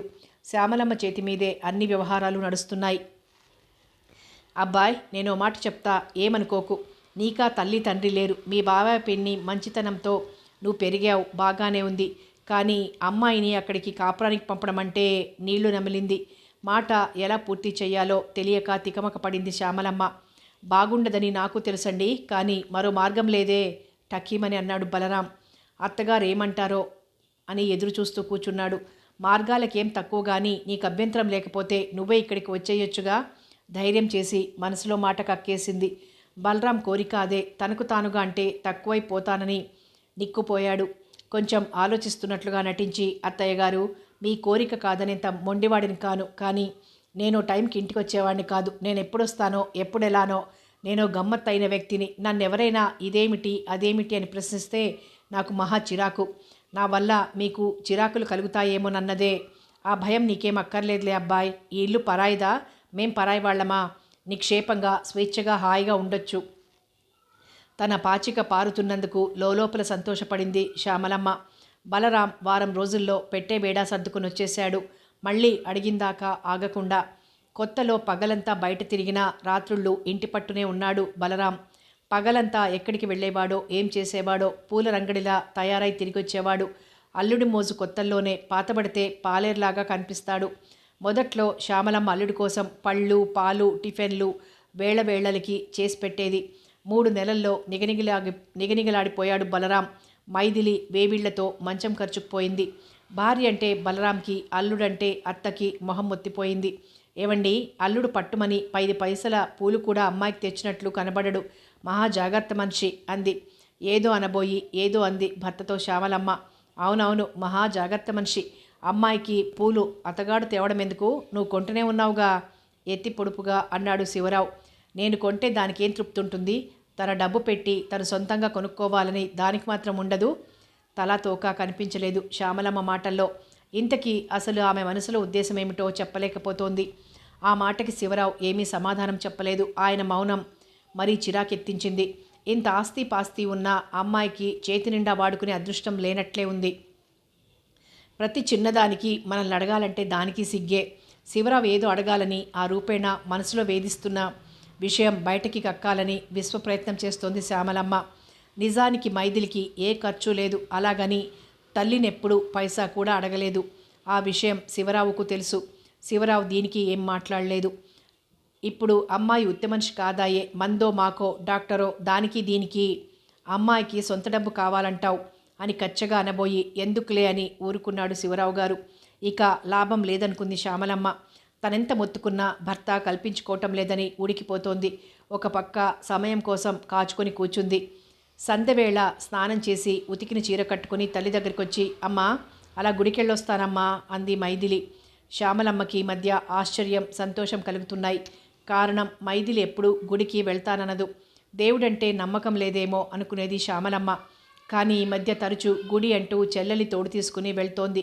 సాయంత్రం పూట చల్లపాటున ఎంతటి నాస్తికులైనా తనవారు తనది అని సంసారం పిల్లలు ఏర్పడ్డాక వారి క్షేమం కోసం కొన్ని నమ్మకాలు పెంచుకోవడం సహజం.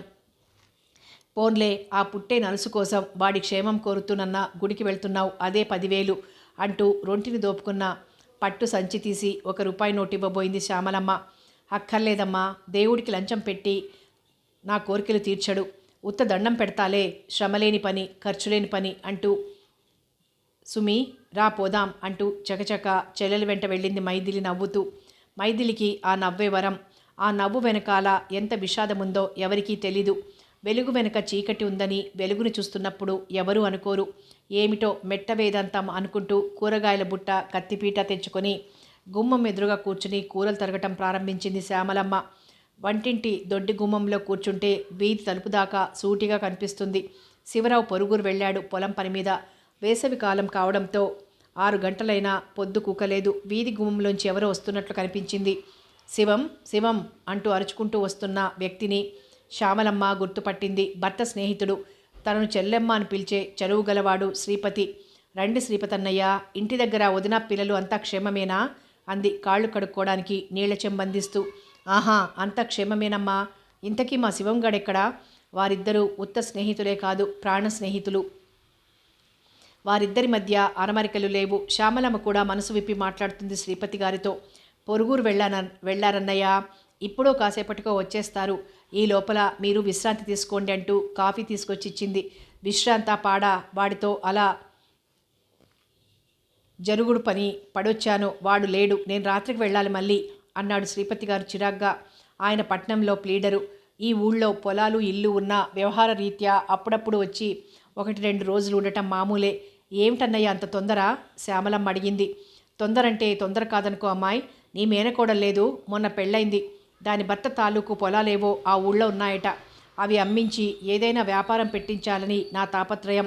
కన్నాక తప్పదు కదటమ్మా, అందుకని ఆ పని మనవాడికి అప్పజెప్పాలని వచ్చానమ్మా అన్నారు శ్రీపతి గారు. మీ పాటి తాపత్రయం మీ బావగారికి కూడా ఉంటే ఎంత బాగుండేదో. మీరైనా కాస్త చెప్పండి అన్నయ్య. శ్రీపతి గారు అల్లుడి కోసం అంతగా తాపత్రయపడుతుంటే తన భర్త ఏమీ పట్టించుకోవటం లేదని శ్యామలమ్మకి బాధ కలిగింది. ఏమిటి, శివుడికి నేను చెప్పటమా? వాడి వ్యవహారాలు వేలెట్టి చూపే అవకాశం లేకుండా చేసుకుంటాడు. నాలాగా బుడబుడగాడు కాదు అన్నాడు నవ్వుతూ. ఆయన్ని గురించి మీకంతే తెలుసు. చూడండి అన్నయ్య, అమ్మాయి పెళ్లి చేశామా? అల్లుడు పిల్ల జమీందారనే పేరే తప్ప ఆ మాధవయ్య ఒక్క పైసా కూడా అల్లుడికి దక్కనివ్వటం లేదు. మంచివాడు కనుక అల్లుడు సర్దుకుపోతున్నాడు. ఎంతకాలమని? అతని ఆస్తి స్వాధీనం చేసుకోకపోతే ఎలా చెప్పండి? ఆ విషయం మనం కాస్త కదిలించకపోతే ఎలా? ఆ మాటంటే ఆయన నోరు మెదపరు అంది భర్త మీద నేరం మోపుతూ. వాడు నోరు మెదపలేదంటే అర్థం లేకపోదమ్మా. వాడు నాకు ఇదివరకే చెప్పాడు, మీ అల్లుడి ఆస్తంతా ఎప్పుడో తగలేశాడట. తగలయ్యగా మిగిలిన చిన్నం చితుకు ఇప్పుడు తగలేస్తున్నాడు. నువ్వు అనుకున్నట్లుగా నీ అల్లుడు ఎప్పుడో కానీ ఇప్పుడు పిల్ల జమీందారు కాదు. ఎందుకైనా మంచిది నువ్వు పిల్లకి పసుపు కుంకం కింద ఇచ్చిన ఆ 2 ఎకరాల పొలం జాగ్రత్త పడి దాని తదనంతరం కానీ ఎవరికీ అమ్మే హక్కు లేనట్లు రాయించటం మంచిది. శ్యామలమ్మ అవాక్కైపోయింది. తన చుట్టూ భూమి తిరిగిపోతున్నట్లయిపోతోంది. అందరూ పిశాచాల్లా తనను చూసి నవ్వుతున్నట్లుగా వినిపిస్తోంది. శ్రీపతి గారు చూస్తుండగానే కళ్ళు తిరిగి పడిపోయింది శ్యామలమ్మ. మొదలు నరికిన అరటి బోదెలాగా పడిపోయిన శ్యామలమ్మను చూసి కంగారు పడిపోయారు శ్రీపతి గారు. అమ్మాయి, శ్యామలమ్మ, శ్యామలమ్మ. అయ్యో దేవుడా, ఇప్పుడు నేనేం చేతున్రా? ఇంట్లో ఎవ్వరూ లేరు. నేనా పరాయి మగవాణ్ణి, ఈవిడ ఆడకూతురు. ఎవరినైనా పిలవాలని చూశారు. కానీ ఆ ఇంట్లో భాగాలు అద్దెకిచ్చిన ఇల్లు కాదు. పెద్ద మండువా ఇల్లు, దొడ్డి. ఆమెని ఇంటిని వదిలేసి బయటికి వెళ్ళడం అసంభవం అనిపించింది. తానే నెమ్మదిగా తన కోసం శ్యామలమ్మ తెచ్చిన మంచినీళ్ల మరచెంబుతో నీళ్లు తీసి ఆమె ముఖాన చల్లారు శ్రీపతి గారు. అనవసరంగా చెప్పి బాధ పెట్టాను, చెప్పాల్సింది కాదు. మాట గాంభీర్యమే తప్ప మానసిక బలం లేదు పాపం శ్యామలమ్మకి అనుకున్నాడు చేతిలో ఉన్న పేపర్తో మెల్లిగా నిమురుతూ. ఈ లోపల మైథిలి, సుమిత్ర గుడి నుంచి వచ్చారు. శ్యామలమ్మను చూసి గాబరా పడ్డారు. ఏమైంది మామయ్య అమ్మకు అని అడిగారు ఒక్క మాటే. ఏం లేదమ్మా, కాస్త కళ్ళు తిరిగాయంటూ పడుకుంది అంతే అన్నారు శ్రీపతి గారు. అసలు విషయం పిల్లలకేం చెప్పాలి అని. మైథిలి తల్లి దగ్గరే కూర్చుంది. ఆమె కళ్ళు తెరిచిందాక శ్యామలమ్మ కళ్ళు తెరవగానే మైథిలి ఎదురుగా కనిపించింది. వాడిపోయింది ఆమె ముఖం. మైథిలి ముఖం చూడలేక పక్కకు ఒత్తిగిలి పడుకుంది నిస్సత్తువుగా. లోపల పడుకుందు గాని రామ్మా అంటూ తల్లిని లేవదీసి పొదవి పట్టుకుని తీసుకెళ్ళింది మైథిలి. ఈలోగా శివరావు గారు కూడా వచ్చారు. ఏమైందిరా పతి శ్యామలకి అంటూ మైథిలి వెంట మెల్లగా నడుస్తున్న శ్యామలమ్మని చూస్తూ అడిగారు చెప్పులు విప్పకుండానే. గాబర పడాల్సింది ఏం లేదురా, మెంటల్ షాక్ అంతే. అన్నట్లు నాకు చెప్పిన విషయం అమ్మాయికి చెప్పలేదన్నమాట నువ్వు. ఏ మాట, ఏ విషయం? తుది మొదలు లేని ప్రశ్న ఏమిటో గుర్తు రాలేదు శివరావు గారికి. అదే మీ అల్లుడి ప్రయోజకత్వం. లేదురా, అమాంతం చెబితే ఆమె గుండె పగిలిపోతుందని చెప్పలేదు. నెమ్మది మీద ఆమెకు తెలియటం మంచిదని ఊరుకున్నా. నువ్వు చెప్పేసేమిటి కొంపదీసి అనుమానంగా అడిగారు శివరావు గారు. సందర్భం అలా వచ్చిందిరా, నన్ను క్షమించరా శివం ప్రాధేయపడుతూ అన్నాడు శ్రీపతి గారు. సర్లే, అది ఒకందుకు మంచిదే.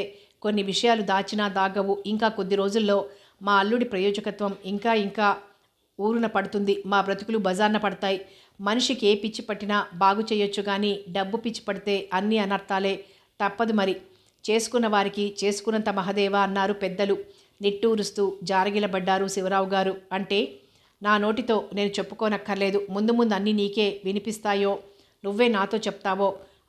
అన్నట్లు నువ్వు వచ్చి ఎంతసేపు అయిందిరా? కాసిని మంచినీళ్ళలో కాఫీనో? అన్నీ అయ్యాయి. ముందు నువ్వు అమ్మాయి సంగతి చూడు. ఆమెకి మానసికంగా ధైర్యం చెప్పు. ఈ సంగతులు తెలిస్తే నిండు మనిషి బేబీ కూడా బెంబేలు పడుతుంది అంటూ తొందర చేశాడు శ్రీపతి గారు. అది నిండు మనిషి కాదు, పండు మనిషిరా. దాన్ని విరాగిని చేసే పెళ్లి చేశాం. అది ఎన్ని తుఫాన్లు వచ్చినా బెదిరిపోనంత గట్టిదైపోయిందిరా అంటూ పొర్లుకొచ్చే దుఃఖాన్ని ఆపుకోలేక శ్రీపతి గారి చేతుల్లో ముఖం దాచుకున్నారు శివరావు గారు. ఆదరణ దొరికినంత వరకే దుఃఖం అణిగి ఉండేది. ఆదరించే అండ ఉందని గ్రహింపుకొస్తే పరవళ్ళు తొక్కుకుంటూ బయటకు ఉరుకుతుంది దుఃఖం. బలరాం ఎప్పుడొస్తాడో ఎప్పుడు వెళ్తాడో ఎవరికీ తెలియదు. అర్ధరాత్రైనా అపరాత్రైనా వేళకాని వేళ్ళైనా అతను వస్తే మైథిలి అన్నం పెడుతుంది. ఏమీ అడగదు.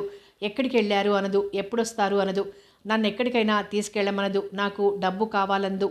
చెవిటి పెళ్ళాన్ని కట్టుకున్నందుకు బలరాం ఎప్పుడూ బాధపడలేదు. మైథిలి తనను కట్టుకున్నందుకు సంతోషిస్తోందో దుఃఖపడుతోందో అతను అడగలేదు, ఆలోచించనూ లేదు. పినతండ్రి ఇంట్లో కంటే ఇక్కడ చాలా సుఖాలు దొరుకుతున్నాయి. ఇక్కడ అల్లుడు, భర్త అనే పదవులు చాలా బాగా నచ్చాయి. అల్లుడికి ఆదరణ, భర్తకి సుఖం, ఇంతకంటే ఏం కావాలి?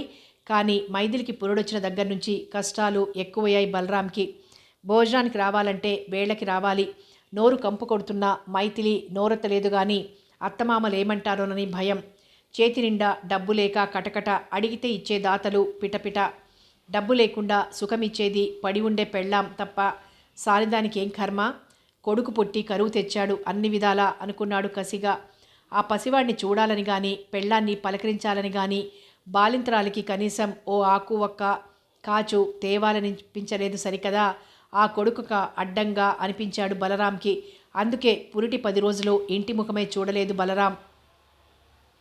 అతని ఇంటికి రావటం లేదని పూర్వమైతే శ్యామలమ్మ బాధపడేది కానీ ఇప్పుడు ఆ బాధ కలగటం లేదు ఆమెకి. రాకుండా ఉండటమే బాగుండును అనిపిస్తోంది. కానీ పిల్లాడికి గుండపు శాంతి ఉంది అన్నారు శాస్త్రులు గారు. శాంతి చేయకపోతే సంవత్సరం తిరిగేలోగా తల్లో తండ్రో తనో గుండాన పడక తప్పదన్నారు. కన్న బిడ్డ పోతే తల్లికి కడుపు శోకం, అల్లుడు పోతే సౌభాగ్యం లేని కూతురు, పసివాడు పోతే వంశోద్ధారకుడు. ఇంటికి ఒక్క మగనలుసు పుట్టక పుట్టాడు. తనకు కొరివి పెట్టవలసిన వాడు కూడా వాడే. అందరి క్షేమం కోరాల్సిందే.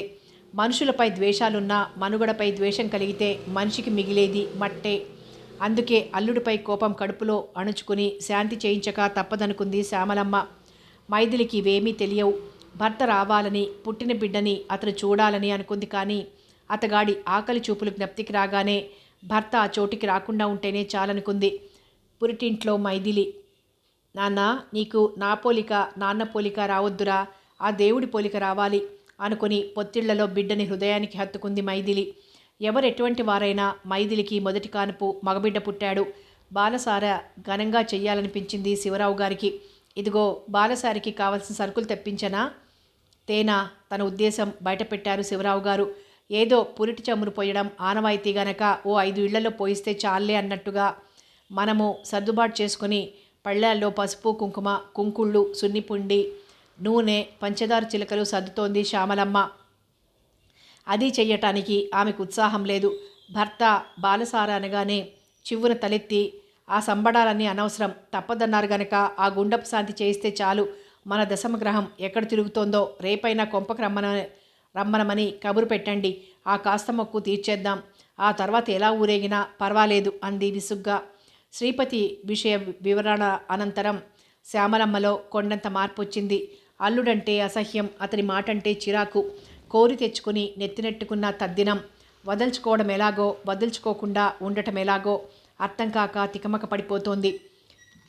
పోదులాంటి మనిషిని కూర్చోబెట్టి మేపడం అంటే సామాన్యమా? నా బిడ్డ నాకు బరువు లేదనుకున్నా కనిపోసే సంతానాన్ని పెంచాలి, పోషించాలి అంటే మాటలా? నిలదీసి అడిగేయాలని, కడిగేయాలని అట్టుడికి పోతోంది, కానీ సమయం దొరకటం లేదు. సరే, నీ ఇష్టం. వశిష్ఠు గారు ఎలాగో వస్తున్నారు గనక ఆ చేత్తోనే పేరు పెట్టేయమంటే సరిపోతుంది. హంగామా లేకుండా, భార్య మాట కాదనకుండా తన కోరిక తీరేట్టుగా శ్యామలమ్మని సమాధానపరిచారు. బలరాంని పిలుచుకొచ్చి బలవంతాన పీటల మీద కూర్చోబెట్టారు. ఇంట్లో వాళ్లే తప్ప ఇతరులెవరినీ పిలవలేదు. పలానా పేరు పెట్టమని బలరాం అనలేదు. పెట్టిన పేరు కాదు, బాగాలేదు అనలేదు. చంద్రకాంత్ అని రాయించాడు పురోహితుడు. పేరు అందంగా ఉన్న మైథిలికి నచ్చలేదా పేరు. చంద్రుడి కళలు నిలకడైనవి కావు, శాశ్వతమైనవి కావు. క్షీణిస్తూ వృద్ధి చెందుతూ ఒక్కొక్క సమయంలో శూన్యమైపోతుంది. చంద్రుడికి రాహుకేతువుల బెడద తప్పదు. ఆ పేరెందుకు? చక్కగా ఉమాపతి అనో, శ్రీహరి అనో దేవుడి పేర్లు పెట్టక అనుకుంది. కానీ బయటికి అనలేదు. పేరు పెట్టాక తాతగారి చెతికిస్తూ వీడిని శివశ్యామ్ అని పిలుస్తానన్నా, వీడు నల్లవాడుగా అంది. శివరావు గారికి ఏ పేరు పిలిచినా అభ్యంతరం అనిపించలేదు. మనవడి చేతికి మురుగులు, ఉంగరం తొడిగి ముద్దెట్టుకున్నాడు తనివి తీరా. అసలు కంటే వడ్డీ ముద్దుగా, ఇవేవి వద్దు నాన్నా అంటూ తీసేయబోయింది మైథిలి. శ్యామలమ్మ నొసలు చిట్లించింది. మైథిలి అలా అనడానికి కారణం ఏదో ఉండి ఉంటుందనుకుంది. అనుమానం మనసులో పీకుతూనే ఉంది. కూతురు అలా అనడానికి కారణమేమిటోనని. ఉండని అమ్మా అంటూ తండ్రి చెయ్యి అడ్డుపెట్టడంతో ఆ ప్రయత్నం మానుకుంది. కానీ మర్నాడు చంటివాడికి నీళ్లు పోస్తూ శ్యామలమ్మ బోసి చేతుల బుజ్జిబాబును చూసింది. కాస్త కోపం కూడా వచ్చిందామెకు. ఎంతైనా మనవడు, మగపిల్లవాడు, రక్త సంబంధం. తన భర్త ముచ్చటపడి చేయిస్తే తీసి దాచడమేం మొండితనమో దీనికి అనుకుంటూ మురుగులు, ఉంగరమేది అని అడిగింది చేతిలో నీళ్లు పోస్తున్న మైథిలి తలదించుకుంది. ఏం, అవి కూడా నీ మొగుడు మొద్దుల్లా చేయించుకొస్తానని తీసుకుపోయాడా అంది కొరకొరా చూస్తూ. పెళ్ళైన ఈ 10 నెలల నుంచి గాజులో ఉంగరమో గొలుసో మైథిలి ఒంటి మీదవి ఒలిచి అతను తీసుకెళ్తూనే ఉన్నాడు. ఆ డబ్బు అయిపోయిందాకా పత్తా లేకుండా పోతూనే ఉన్నాడు. కానీ మైథిలి ఎప్పుడూ తల్లికి చెప్పలేదు. ఎప్పుడైనా తల్లడిగితే మరీ పల్చగా ఉన్నాయని కాస్త బలంగా చేయిస్తానని తీసుకెళ్లారు అంటోంది. శ్యామలమ్మ ఇన్నాళ్ళు నిజమేనని నమ్మింది. కారణం అల్లుడు జమీందారు, వాళ్ళ తాహతకు తగినట్లు చేయిస్తున్నాడు కాబోలు అనుకుంది. కానీ ఇప్పుడు ఆమె మైథిలి మాటలు నమ్మే స్థితిలో లేదు.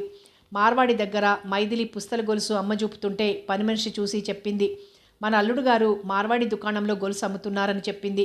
మొదట్లో శ్యామలమ్మ నమ్మక పని మనిషిని తిట్టింది. కానీ మైథిలి మెళ్ళో గొలుసు కనిపించకపోయేసరికి నిలదీసి అడిగింది. మైథిలి మళ్ళీ అదే సమాధానం చెప్పింది. భర్తను బయట పెట్టలేక అది మన దేశపు వారికి ఉగ్గుపాలతో అబ్బిన దౌర్భాగ్యం. మైథిలి ఓర్పుకు మెచ్చుకోవాలో లేక తను కట్టిన గుదిబండను మంగళసూత్రంగా మార్చి పవిత్రంగా చూసుకుంటున్న కూతుర్ని చూసి గర్వపడాలో శ్యామలమ్మకు అర్థం కాలేదు. తను తెచ్చిన భర్తతో కూతురు సుఖపడాలని, సుఖపడుతుందని ఆశపడి ఆ సుఖం డబ్బులో దొరుకుతుందని వెతికి తెచ్చింది అల్లుణ్ణి. కానీ తాగుబోతూ, వ్యభిచారి, సోమరిపోతూ కావాలని అనుకోలేదు. తన గర్వం అణచటానికి నా కూతుర్ని దౌర్భాగ్యురాల్ని చెయ్యాలా స్వామి, భగవంతునితో చెప్పుకొని మూగగా ఏడ్చింది శ్యామలమ్మ. నోరెత్తటానికి లేదు. ఇది తన చేతులారా చేసుకున్నది. సొమ్ములన్నీ మార్వాడి దగ్గరికే వెళ్ళుంటాయని ఇప్పుడిప్పుడే అర్థమవుతోంది శ్యామలమ్మకి. శ్యామలమ్మ వీధి బయటికి రావడం మానేసింది. స్నేహితురాళ్ల రాకను నిషేధించింది. లోపలే కృషించిపోతోంది. పనివాళ్ల ద్వారా పాలేళ్ల ద్వారా ఊరివారంతా అల్లుండి గురించి అనుకుంటున్న మాటలు వింటూ తల కొట్టుకు చావాలని కూడా అనుకుంది ఎన్నో మార్లు. నేను చేస్తే వాడు బాగుపడతాడా, దాని రాత మారుతుందా, బుజ్జిగాడి కోసమన్నా నేను బ్రతకాలి అనుకునేది మళ్ళీ తనలో తనే సమర్థించుకుంటూ. ఆ రోజు శివరాత్రి. ఇంటిల్లిపాది ఉపవాసం ఉన్నారు సుమిత్ర తప్ప. శ్యామలమ్మ శివాలయానికి వెళ్ళింది భర్త బలవంతంతో. మైథిలి, సుమిత్ర ఇంట్లోనే ఉన్నారు. సుమిత్రకి చంటివాడంటే ప్రాణం. వాడితోనే ఆటాపాట ఆ చిన్నదానికి. వాడికి బట్టలు వేయడమన్నా పౌడర్ వేయటమన్నా సుమిత్రకు చాలా ఇష్టం. సుమిత్రకే కాదు, అందరికీ ఇష్టమే. శివశ్యామ్ బొద్దుగా ముద్దుగా దబ్బపండ్లాగా తయారయ్యాడు. 6 నెలలకే 10 నెలల వాడంతగా ఉన్నాడు. ఎత్తుకోవడానికి బరువైన సుమిత్ర చంకనేసుకొని మోస్తూనే ఉంటుంది. స్కూల్ నుంచి వచ్చింది మొదలు. అప్పుడే బాబుకి జోలపాడి నిద్రపుచ్చింది. వాకిట్లో దొమ్మరాటగాళ్ల శబ్దం రాగానే వీధిలోకి పరిగెట్టుకెళ్ళింది. అప్పుడే శ్రీపతి గారు కూడా వచ్చారు. హాల్లో చంటివాడు గోలగోలగా ఏడుస్తున్నాడు. కందగడ్డలా అయిపోతున్నాడు. ఇంట్లో ఎవరూ లేరేమిటర్రా, సుమిత్ర, శ్యామలమ్మ అంటూ పిలిచారు. ఎవ్వరూ పలకలేదు. ఆ చంటివాడిని చేతిలోకి తీసుకుని ఇల్లంతా వెతికారు, ఎవరైనా కనిపిస్తారేమోనని. చంటివాడిని వాళ్ళకి ఇవ్వొచ్చని. వాడు ఏడుపు మానటం లేదు. ఎవ్వరూ కనపడనూ లేదు. గుక్కపట్టి మెలికలు తిరిగిపోతున్నాడు శివశ్యామ్. ఎంత ఊరుకోబెట్టినా లాభం లేకుండా ఉంది. మైథిలి హాలు పక్క గదిలోనే పొత్తిళ్ల బట్టలు మడతవేస్తూ కనిపించింది. అయ్యో నిర్భాగ్యురాలా, పక్క గదిలోనే ఉన్న చంటివాడి ఏడుపు నీ దాకా రాలేదమ్మా. ఈ శిక్ష నీకు కాదే, ఈ చంటివాడికి అనుకున్నారు. రామావయ్య, ఇప్పుడైనా రావడం? అప్పుడే తాతయ్య చంకెక్కావా? వాడిని ఇటిచ్చి కాళ్ళు కడుక్కోమావయ్య అంటూ చేతులు చాచింది. వాడు గుక్క తిప్పుకోలేక ఏడుస్తున్నాడు. ఏడుస్తున్నావా నాన్న, పిన్ని లేదు అక్కడ అంటూ ఓదారుస్తూ. వీడికి నామమాత్రంగానే నేను అమ్మను మామయ్య. కళ్ళు విప్పి చూస్తూ ఎదురుగుండా ఉన్నంతసేపే ఈ మనిషి ప్రయోజనం. నా బోటి వాళ్ళకి పిల్లల్నిచ్చి దేవుడు జంట శిక్షలు వేస్తాడు ఎందుకో మామయ్య అంది పసివాడికి గ్రైప్ వాటర్ పోస్తూ. కొద్దిసేపట్లో వాడు ఏడుపు మానేశాడు. కడుపు నొప్పి వచ్చినట్లుంది పాపం. నిన్న కక్కుర్తిపడి చామదుంపలు తిన్నాలే అంది నవ్వుతూ. ఈలోగా సుమిత్ర, శ్యామలమ్మ, శివరావు అందరూ రానే వచ్చారు లోపలికి. చూశారర్రా, సమయానికి నేను రాబట్టి కానీ లేకపోతే చంటాడు ఏడ్చి ఏడ్చి ఏమైపోయేవాడో అన్నాడు. అందుకేరా నా బాధ, వాడు శ్యామలకే పుట్టినట్లుగా పెంచుతోంది. అసలే మీ చెల్లెల అనారోగ్యం నానాటికి దిగజారిపోతోందిరా. ఏమిటో బెంగగా అనిపిస్తోంది అన్నారు శివరావు గారు దిగులుగా. ఆవిడ అనారోగ్యానికి కారణం నువ్వేనా పిడుగుపడ్డట్లన్నారు శ్రీపతి గారు.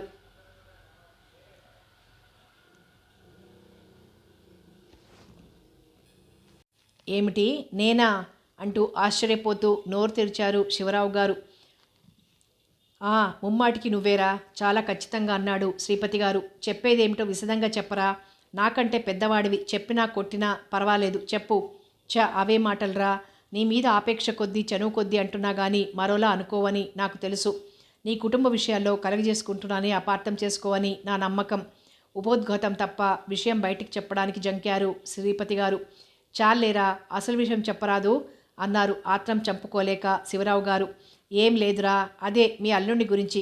అతను వ్యసనపరుడని అందరూ చెప్పగా కాక నేను కళ్ళారా చూశాను. నిజానికి నీ అల్లుడు కాదగ్గ యోగ్యతలు ఏవీ అతనిలో లేవని నేనే కాదు అందరూ అనుకుంటున్నారు అని ఆగారు. నాయనా, ఇవాళ శివరాత్రి, జన్మానికో శివరాత్రిని ఇవాళ ఉపోషమున్నాం. చక్కగా గుళ్ళోకెళ్ళి అర్చన చేయించుకున్నాం. మృష్టాన్నం తినేటప్పుడు పెంటయ్యిగ వాలితే ఆ భోజనమే వృధా అవుతుంది. మరేదన్నా మాట్లాడు, వింటా. విసిగి వేసాన్న విషయాన్ని వినాలనిపించలేదు శివరావు గారికి. ఈ భక్తి వేదాంతం ఎప్పటి నుంచిరా అంటూ శ్రీపతి గారు నవ్వారు. కష్టాలు చుట్టుముట్టినప్పటి నుంచినూ. అయితే ఇంకేం, సన్యాసుల్లో కలు సరిపోతుంది, అది ఆలోచిస్తున్నా. ఆహా, ఇంకేం, చాలా బాగుంది. కానీ నీ బాధ్యతలు కొన్ని సక్రమంగా నిర్వర్తించిపోతే బాగుంటుంది. లేకుంటే వాళ్ళు నీ పాలబడి బ్రతికున్నంతకాలం తిట్టుకుంటూ చావలేక బ్రతకాల్సి వస్తుంది. చాలా సీరియస్గానే అన్నారు శ్రీపతి గారు. నాకే బాధ్యతలు లేవు, అన్నీ శ్యామల చక్కదిద్దుకోగలదు. పాపం ఆడకూతురు అనే గాని ఏం చేయగలదురా.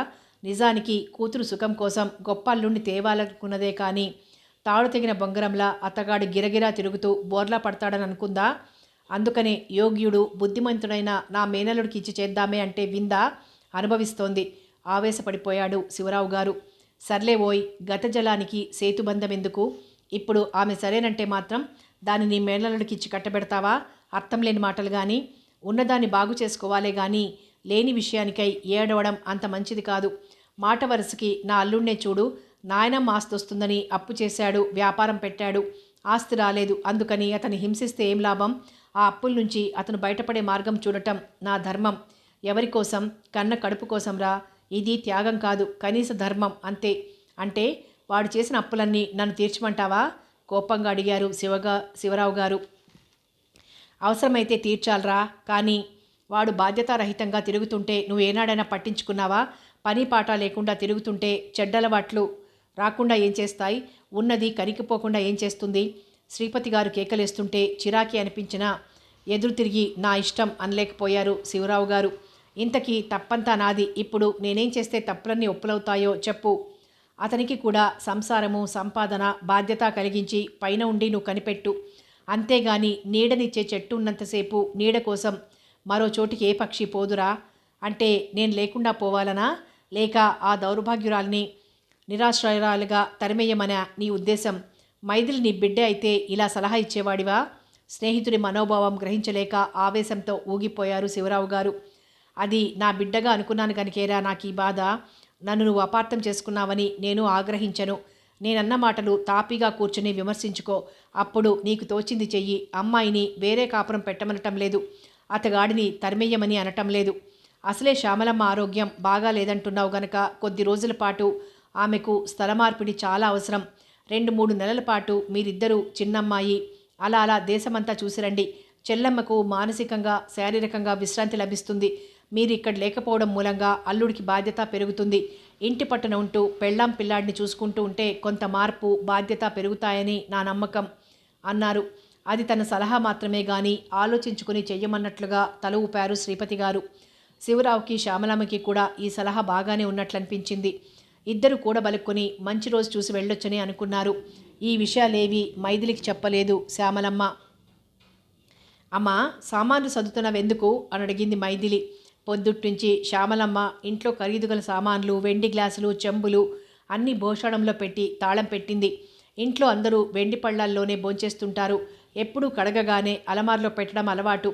కానీ తల్లి ఆ రోజు కొత్తగా సామాన్లన్నీ భోషణంలో పెడుతుంటే మైథిలి ఆశ్చర్యపోయింది. ఉండబట్టలేక అడిగింది. నేను, నాన్న, చెల్లాయి ఊరెళ్తున్నాం సైగలతో చెప్పింది శ్యామలమ్మ. మళ్ళెప్పుడొస్తారు? బెంగగా అడిగింది మైథిలి. నెలకో 2 నెలలకో వస్తాం. ఇల్లు సామాన్లు జాగ్రత్త.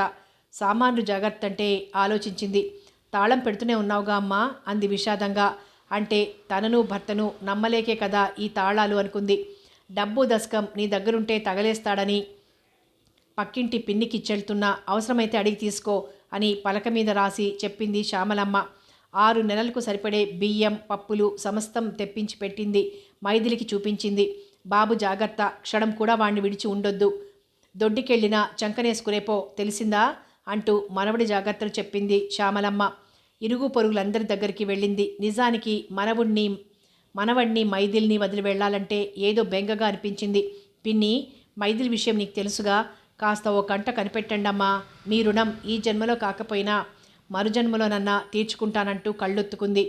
అత్త, లంకంత కొంపలో రావణాసుడు లాంటి భర్త దగ్గర వదిలేసిపోతున్నా. మీ పిల్లలతో పాటుగా దాన్ని కూడా కాస్త చూస్తూ ఉండండి అంటూ చెప్పిందే చెప్తూ, చెప్పిన వాళ్ళకే చెప్తూ పిచ్చిదానిలాగా ఏడ్చింది శ్యామల. ఏమిటే శ్యామలమ్మ, మేమంతా లేమా? నువ్వు చక్కగా వెళ్ళి మందు తినిరా అని ధైర్యం చెప్పారంతా. శివరావు అందరితో భార్య మందు కోసం వెళ్తున్నామని చెప్పాడు. అందరూ అది అంత పెద్ద జబ్బు కాబోలు అనుకుని జాలి చూపారు. మళ్ళీ పిల్లల్ని ఎలా చూస్తానో, ఎప్పుడు చూస్తానో, కాస్త ఇంటి పట్టున ఉండు నాయనా. అసలే అది చెవిటిది. పిల్లాడు ఏడ్చినా వినపడదు. పిల్లల్ని అప్పజెప్పిపోతున్నా ఎలా చూసుకుంటావో ఏమిటో అంటూ అల్లుడికి అప్పగింతలు పెట్టింది. కాస్త పొద్దున్న సాయంత్రం అలా పొలం కేసి వెళ్ళబోయి, పంట నిండుగా ఉంది, నేను రాగానే కోయించేస్తా.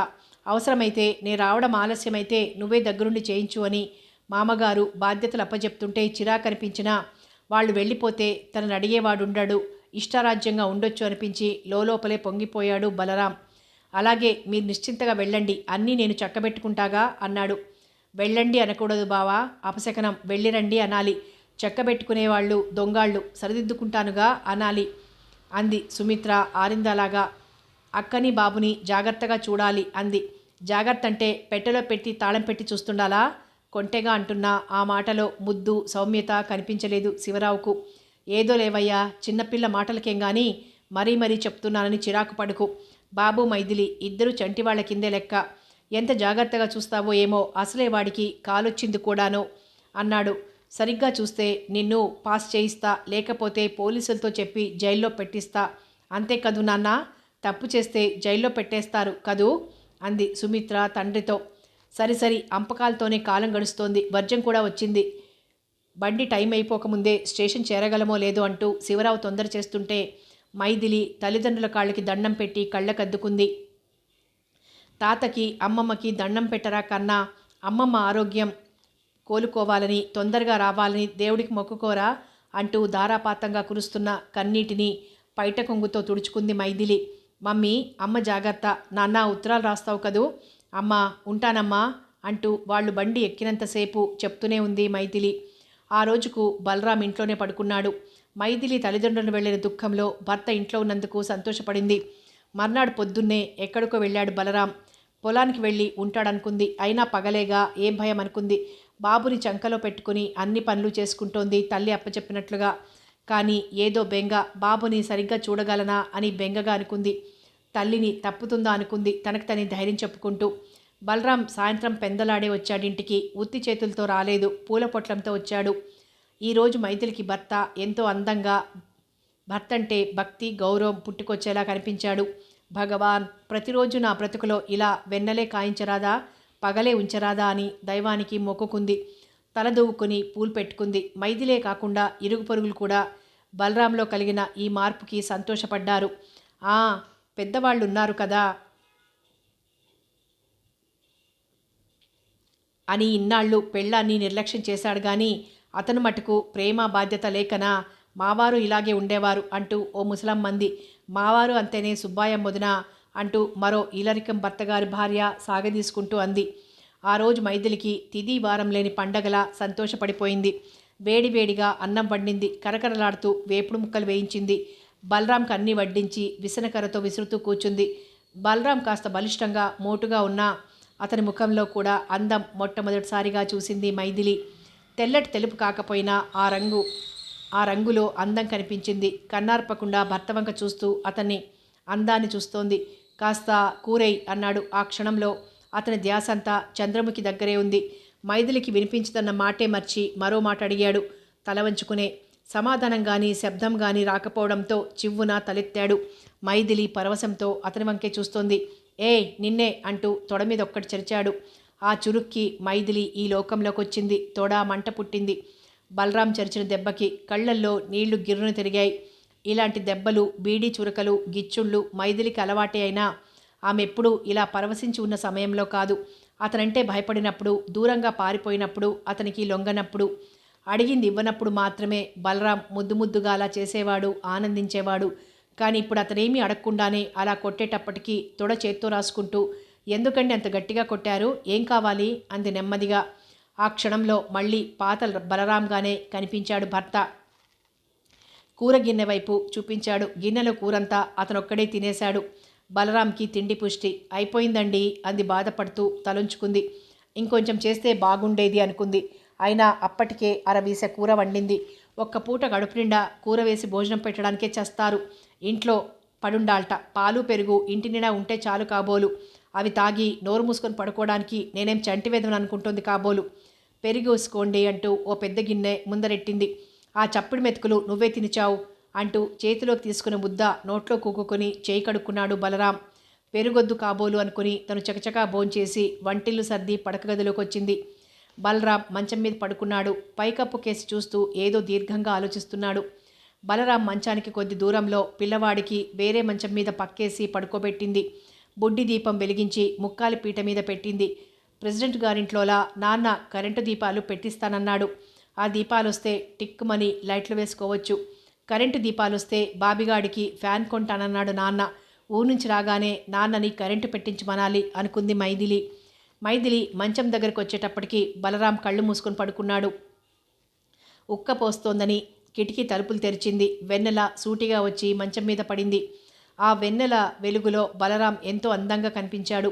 నొక్కులా అతని జుట్టు వెన్నెల వెలుగులో సముద్రపు అలలలాగా కనిపించింది. మెల్లగా అతని పక్కనే కూర్చుని ఆ జుట్టులోకి వేళ్లు దూర్చాలనిపించింది. అలాగే చేసింది. బలరాం అమాంతం మైథిలి చెయ్యి బలంగా పట్టుకున్నాడు. అదో సరసం కాబోలు అనుకుంది మైథిలి. సిగ్గుతో ముడుచుకుపోయింది. ఓసి పోకిరిముండా, పచ్చి భోగందని వేషాలేస్తున్నావే, ఎక్కడ నేర్చావు అంటూ అమాంతం లేచి కూర్చున్నాడు బలరాం విసురుగా. అసలే తిక్కగా ఉంది చుక్కేసుకోక. రోజు ఆ వేళకి 2 సీసాలైనా పడేది. చుక్కేసుకున్నాక సుక్క అవసరం కానీ చుక్క పడకుండా చక్కని చుక్క కనిపించినా కంటి కానదు. ఏ వంక పెట్టుకుని బయటపడటమా అని ఎదురు చూస్తున్న బలరాంకి ఇది మంచి అదనుగా కనిపించింది. డబ్బు పట్రా, నీ మోజు తీరుస్తా. ఎవరి మోజు తీరాలంటే వాళ్ళు డబ్బియాల్సిందే, అది భోగం నీతి అంటూ చేతి బొటనవేలు చూపుడు వేలు చివర ఉంచి ఆడించాడు. అది డబ్బు గుర్తు మైథిలికి తెలుసు. డబ్బా నా దగ్గర ఎక్కడుంది అంది బిక్కమొహం పెట్టి. లేదా అంటూ కళ్ళెర చేసి చూశాడు. లేదండి, మీ మీదొట్టు, అమ్మ నాకిచ్చి వెళ్ళలేదు అంది. నా మీద ఒట్టేస్తావే అంటూ మైథిల్ని ఒక్క తోపు తోశాడు మంచం మీద నుంచి. ఇలాంటి సంఘటనలు మామూలే అయినా ఇది హఠాత్ సంఘటన. మైథిలి నివ్వెరపోయింది. కొడతాడేమోనని భయపడింది. కొట్టకండి, నిజంగా నా దగ్గర ఏం లేదండి అంది 2 చేతులు అడ్డం పెడుతూ. పడటంలో పైట జారింది. జారిన పైటలోంచి మంగళసూత్రాలు బయటికి తొంగి చూశాయి. బలరాం కళ్ళు తళుక్కున మెరిశాయి. నీ దగ్గర నీ వస్తువులేం లేకపోతే పర్వాలేదులే, నీ దగ్గర నా వస్తువులే ఉన్నాయి, ఇవ్వు అంటూ అమాంతం మంగళసూత్రాలు అందుకున్నాడు. ఏమండి, మంగళసూత్రాలండి ఇవి. పసుపు తాడుకి కట్టుకున్న మంగళసూత్రాలు ఒక్కటే మన దగ్గర మిగిలిన బంగారు వస్తువు అండి. వాటిని తీసుకెళ్ళొద్దండి, భర్త పోతే తీసేస్తారండి మంగళసూత్రాలు అంటూ వాటిని పట్టుకొని బ్రతిమలాడింది ఏడుస్తూ. వాటిని కాపాడుకోవాలని ఆమె ప్రయత్నం. భర్త చచ్చాక తీస్తే వెదవముండవి గాని బ్రతికుండగా తీస్తే పతివ్రతవైపోతావే. నువ్వు పతివ్రతల కథలు చాలా చదివేసావుగా, నువ్వు పతివ్రతవు కావాల్సిందే అంటూ మైథిలి ఎంత బ్రతిమలాడినా పోరాడినా నిర్దయగా ఆమె డొక్కలో ఒక్క తన్ను తన్ని ఆ మంగళసూత్రాలు తెంపుకుని తిరిగి చూడకుండా పరిగెత్తి వెళ్ళిపోయాడు బలరాం. ఆ తాపుకు మైథిలి స్పృహ తప్పి పడిపోయింది. ఎంతసేపు అలా పడుందో, ఎన్ని గంటలు పడుందో. ఒంటికి ఏదో వేడిగా తగిలేటప్పటికీ కళ్ళు తెరిచింది. లేచి చూసింది. బట్టలు కాలిన వాసన ఇల్లంతా పొగ చుట్టుకుపోయింది.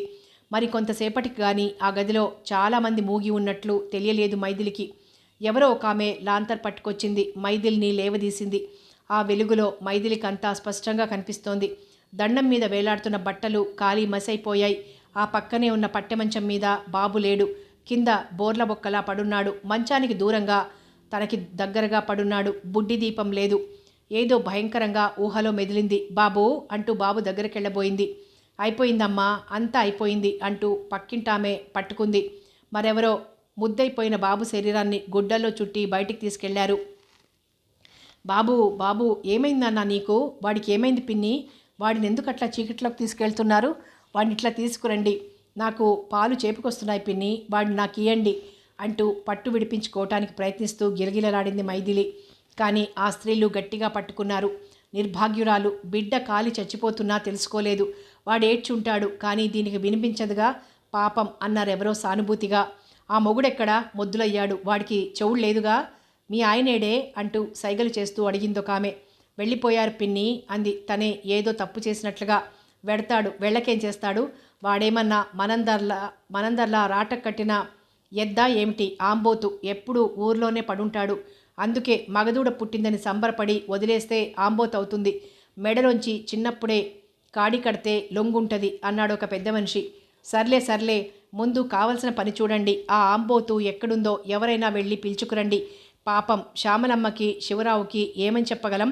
ఎలా చెప్పటం? మనకి అప్పజెప్పి వెళ్ళారు, బాధపడ్డాడొక ఆయన. మైథిలికి అర్థమైపోయింది. బాబుని వాకిట్లో అరుగు మీద చూడగానే గొల్లుమంది. బాబు, దేవుడు అయిపోయావా నాన్న? అమ్మమ్మ తాతయ్య ఉంటే నిన్ను వెళ్ళనియ్యరని వాళ్ళు లేనప్పుడు పారిపోయావా నాన్న? నీ తెలివి నాకు లేదురా. ఉంటే అసలు నిన్ను రానిచ్చేదాన్నే కాదు, నేను అమ్మనే అయ్యేదాన్ని కాదురా అంటూ ఏడ్చింది. కొద్దిసేపట్లోనే మైథిలి మనసు కొయ్యబారిపోయింది. ఏడవటం లేదు, మాట్లాడటం లేదు. అమ్మడు, నువ్వు బాబు దగ్గర పడుకోలేదా? ఒక ముత్తైదువ అడిగింది ఆమెకు అర్థమయ్యే రీతిలో.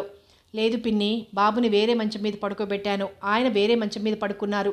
బాబుని నేనే చేతులారా చంపాను పిన్ని. వాడికి రాత్రుళ్ళు నా దగ్గర పాలు తాగే అలవాటు. పిచ్చి పిల్ల, భర్త ఇంటి దగ్గర ఉండటమే కరువాయే. రాత్రి ఇంటి పట్టున కనిపించేసరికి వయస్సు పాపం అంటూ తలనిమిరిందామే. వాడు నా కోసం చూసి ఉంటాడు, పక్కలో లేను, నా కోసం వెతుక్కుంటూ ఏడుస్తూ మంచం దిగుంటాడు. బుడ్డి దీపం వెలుగులో నేను కనిపించలేదో లేక మైథిలికి మాట్లాడే శక్తి లేదు. తాయెత్తికి దుప్పటే తట్టుకుని వాడి వెంటే వచ్చి ఉంటుంది. బుడ్డి దీపానికి తగిలి బుడ్డి దీపం కింద పడి కిరసనాయిల్ ఒలికి ఉంటుంది. ఇంకేముంది, సురసుర అంటుకొని ఉంటుంది. బిడ్డ గోలగోల పెట్టుంటాడు. ఆ వేడికి మంటలకి తట్టుకోలేక పోయింది పసిప్రాణం. ఎంత కావాలి గుట్టుకుమనటానికి? జరిగిన విపత్తుని ఊహిస్తున్నారు. బలరాం వచ్చేలోగా చుట్టుపక్కల జనం. అప్పుడు తండ్రికి కూడా వినిపించకుండా ఉంటుందంటావా? మరొకరి సందేహం. ఆ తాగుబోతు సచ్చినోడు ఆపాటికి వెళ్ళిపోయి ఉంటాడు. వాడి ప్రాణం ఆగుతుందా తాగుడు లేకుంటే? మైథిలికి ఎలాగూ వినబడదు కదా అని బిగ్గరగానే తిట్టింది బలరాంని. జరిగింది వారికేం తెలుసు? మైథిలి చెప్పలేదు. తెల్లవారిందాక శవజాగరణం చేశారు. బలరాం జాడలేదు. వెళ్ళిన వాళ్ళు కల్లుపాకల్లో వెతికారు, భోగంవాళ్ల ఇళ్లల్లో వెతికారు, జూదగాళ్ల రహస్య స్థలాల్లో వెతికారు. కానీ బలరాం ఉన్న స్థలం కనుక్కోలేక తిరిగొచ్చారు. మనిషికి ప్రాణం ఉన్నంతసేపు కట్టెని పారేయలేం, ప్రాణం పోయాక క్షణం ఉంచలేం. విలువ లేదని తెలిసిన వస్తువు విలువ అంతే. ఇరుగు పొరుగులే తండ్రి చేయాల్సిన పని చేసేశారు. వారే ఆమెని ఓదార్చారు, సాయంగా ఉన్నారు. కానీ మైథిలి మాటిమాటికి ఏడుస్తుందని, కుమిలిపోతుందని బాధపడ్డారు. తల్లి తండ్రి ఇంట లేరు, ఎలా ఓదార్చాలో అని భయపడ్డారు. కానీ మైథిలి గుండె రాయి చేసుకుంది. నాన్న, ఈ అమ్మ నిన్ను 9 నెలలే పెంచగలదని నీకు తెలుసా? పుట్టిన దగ్గర నుంచి అమ్మమ్మే పెంచింది. అమ్మమ్మ లేకుండా నేను పెంచినా నువ్వు పెరగటం కష్టమని అందరికీ అమ్మ భూదేవి దగ్గరికి వెళ్ళావా? భూదేవి నాలాంటి తల్లి కాదురా. నీ పిలుపు వింటుంది, నిన్ను చూస్తుంది. నిన్ను ఒక్క క్షణం కూడా ఏమర్చి ఉండదు. అక్కడే సుఖంగా ఉండరా నాన్న. ఎప్పుడో నేనే వచ్చి నిన్ను చూస్తాగా. పిచ్చి పిచ్చిగా అనుకున్న మనసు చాలా గట్టి నిర్ణయం తీసుకుంది. వాడి కోసం నేను ఏడవను. వాడు వాళ్ళ నాన్న సొత్తు, ఆయన సొత్తు ఒకటొకటి ఇల్లు దాటిపోవాలి. ఇది అంతే. రుణానుబంధు రూపేణ పశు పత్ని సుతాలయ రుణక్షయం క్షయవాపి కాతత్ర పరివేదన అన్నారు పెద్దలు. రుణం తీరిన వెనక క్షణం కూడా ఏదీ నిలవదు. వాడు అంతే అనుకుంది. తాళిబొట్టు బలరాం తీసుకెళ్ళాక మరి కట్టుకోలేదు మైథిలి. వారం రోజులకొచ్చాడు బలరాం. ఈ మాట ఒక్కడే రాలేదు. వెంట మరొక స్త్రీని తీసుకునొచ్చాడు. కొడుకు చనిపోయాడని చెప్పారు ఇరుగు పొరుగులు. పుట్టిన ప్రతి ప్రాణి చావాల్సిందే, ఒకరు ముందు ఒకరు వెనక, అంతే. వాడికి ముందు పోవాలనిపించింది, పోయాడు. పోయేవారిని ఆపకూడదు, ఉన్నవారిని పంపకూడదు. అయినా ఒకరి ప్రాణం కోసం మీరు ఏడుస్తారెందుకర్రా? మీ ప్రాణం కోసం ఏడవండి అంటూ తూలుతూ ఇంట్లోకి వెళ్ళిపోయాడు బలరాం. తాగుబోతు తాగినప్పుడు నోటొచ్చేది పచ్చి నిజం, వేదాంతం. బలరాం ఓదారుస్తాడని మైథిలి ఆశించనూ లేదు, బలరాం ఓదార్చనూ లేదు. ఇప్పుడు బలరాం ఇల్లు విడిచి వెళ్ళటం లేదు. వెంట వచ్చిన యువతితో మైథిలి కళ్ళెదుటే కామసుఖాలు అనుభవిస్తున్న మైథిలి బాధపడలేదు, చలించలేదు. అసలు ఆమెకు దృష్టిలోపం లేదు కనుక కళ్లకు కనిపించినా ఆమె మనసులోకి ఏ విషయమూ చొరబడటం లేదు. యాంత్రికంగా పనులు చేసుకొని పోతోంది. ఇప్పుడు ఆమె స్థితప్రజ్ఞురాలు. మైథిలి చూస్తుండగానే ఇంట్లో తమ తిండి కోసం ఉంచిన పప్పులు బియ్యం సంచుల్లో పోసుకుని వెళ్ళి అమ్ముకొస్తున్నా నోరు మెదపలేదు. తాగి తందనాలాడుతున్నా ఏమీ అనలేదు. కానీ పాత్ర సామాగ్రిపై చెయ్యి వెయ్యగానే నోరు చేసుకుంది.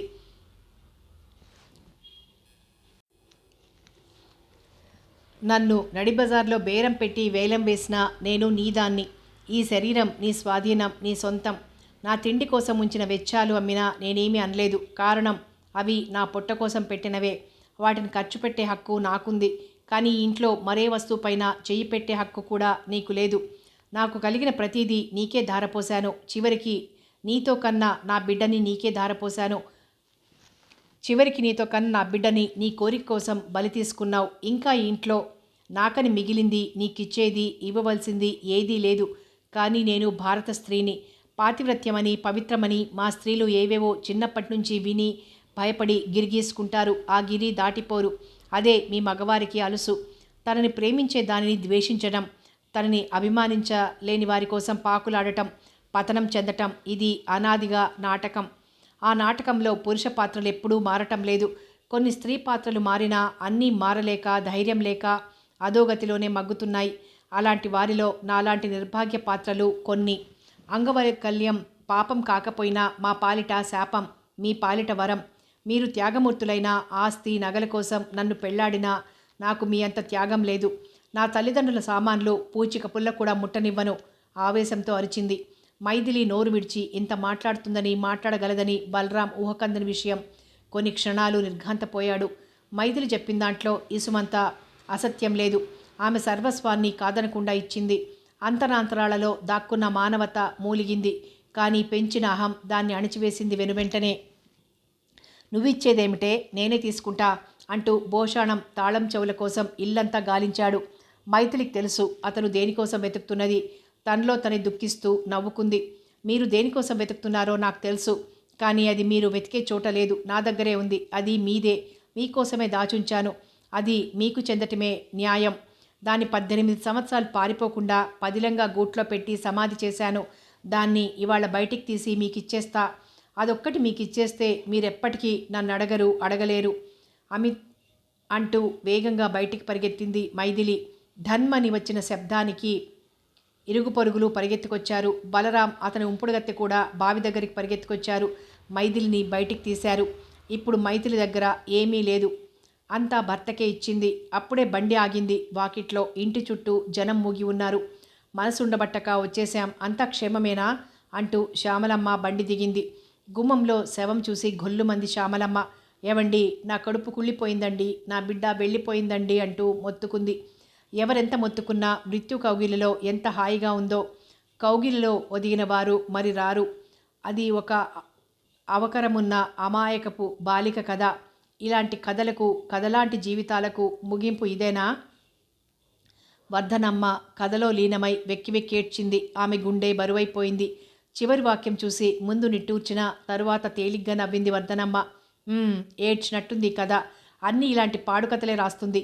కథ జీవితాలవుతాయా, జీవితాలు కథలవుతాయా?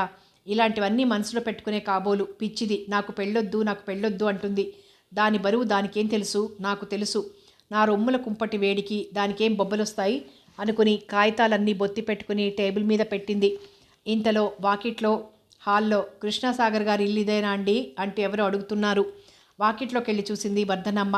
25-30 ఏళ్ల వయసున్న అబ్బాయి కనిపించాడు. అందగాడు కాకపోయినా హుందాగా, టీవీగా, బాగా చదువుకున్న వాడిలాగా ఉన్నాడు. చేతిలో బ్రీఫ్ కేసు ఉంది. అతనేదో ఊరి నుంచి వస్తున్నట్లుగా ఊహించింది వర్ధనమ్మ.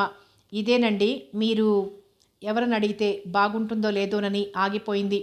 నేనెవరో మీకు తెలీదు. కృష్ణసాగర్ గారు నాకు ఆప్తులు, మిత్రులు, గురుతుల్యులు. వారున్నారా అండి? లేరండి, బయటికి ఎక్కడికో వెళ్ళారు. 1 గంటలో వస్తారు. మీరు ప్రయాణం చేసి అలసినట్లున్నారు. స్నానం చేసి కాఫీ టిఫిన్ తీసుకునే లోపల వచ్చేస్తారు అంటూ లోపలికి ఆహ్వానించింది. స్నానానంతరం కాఫీ టిఫిన్ ఇచ్చి హాల్లో కూర్చోమంది. అతని వివరాలు తెలుసుకోమని మనసు తొందర చేస్తోంది. మీదే ఊరన్నారు అంది నాంది ప్రస్తావనగా వర్ధనమ్మ.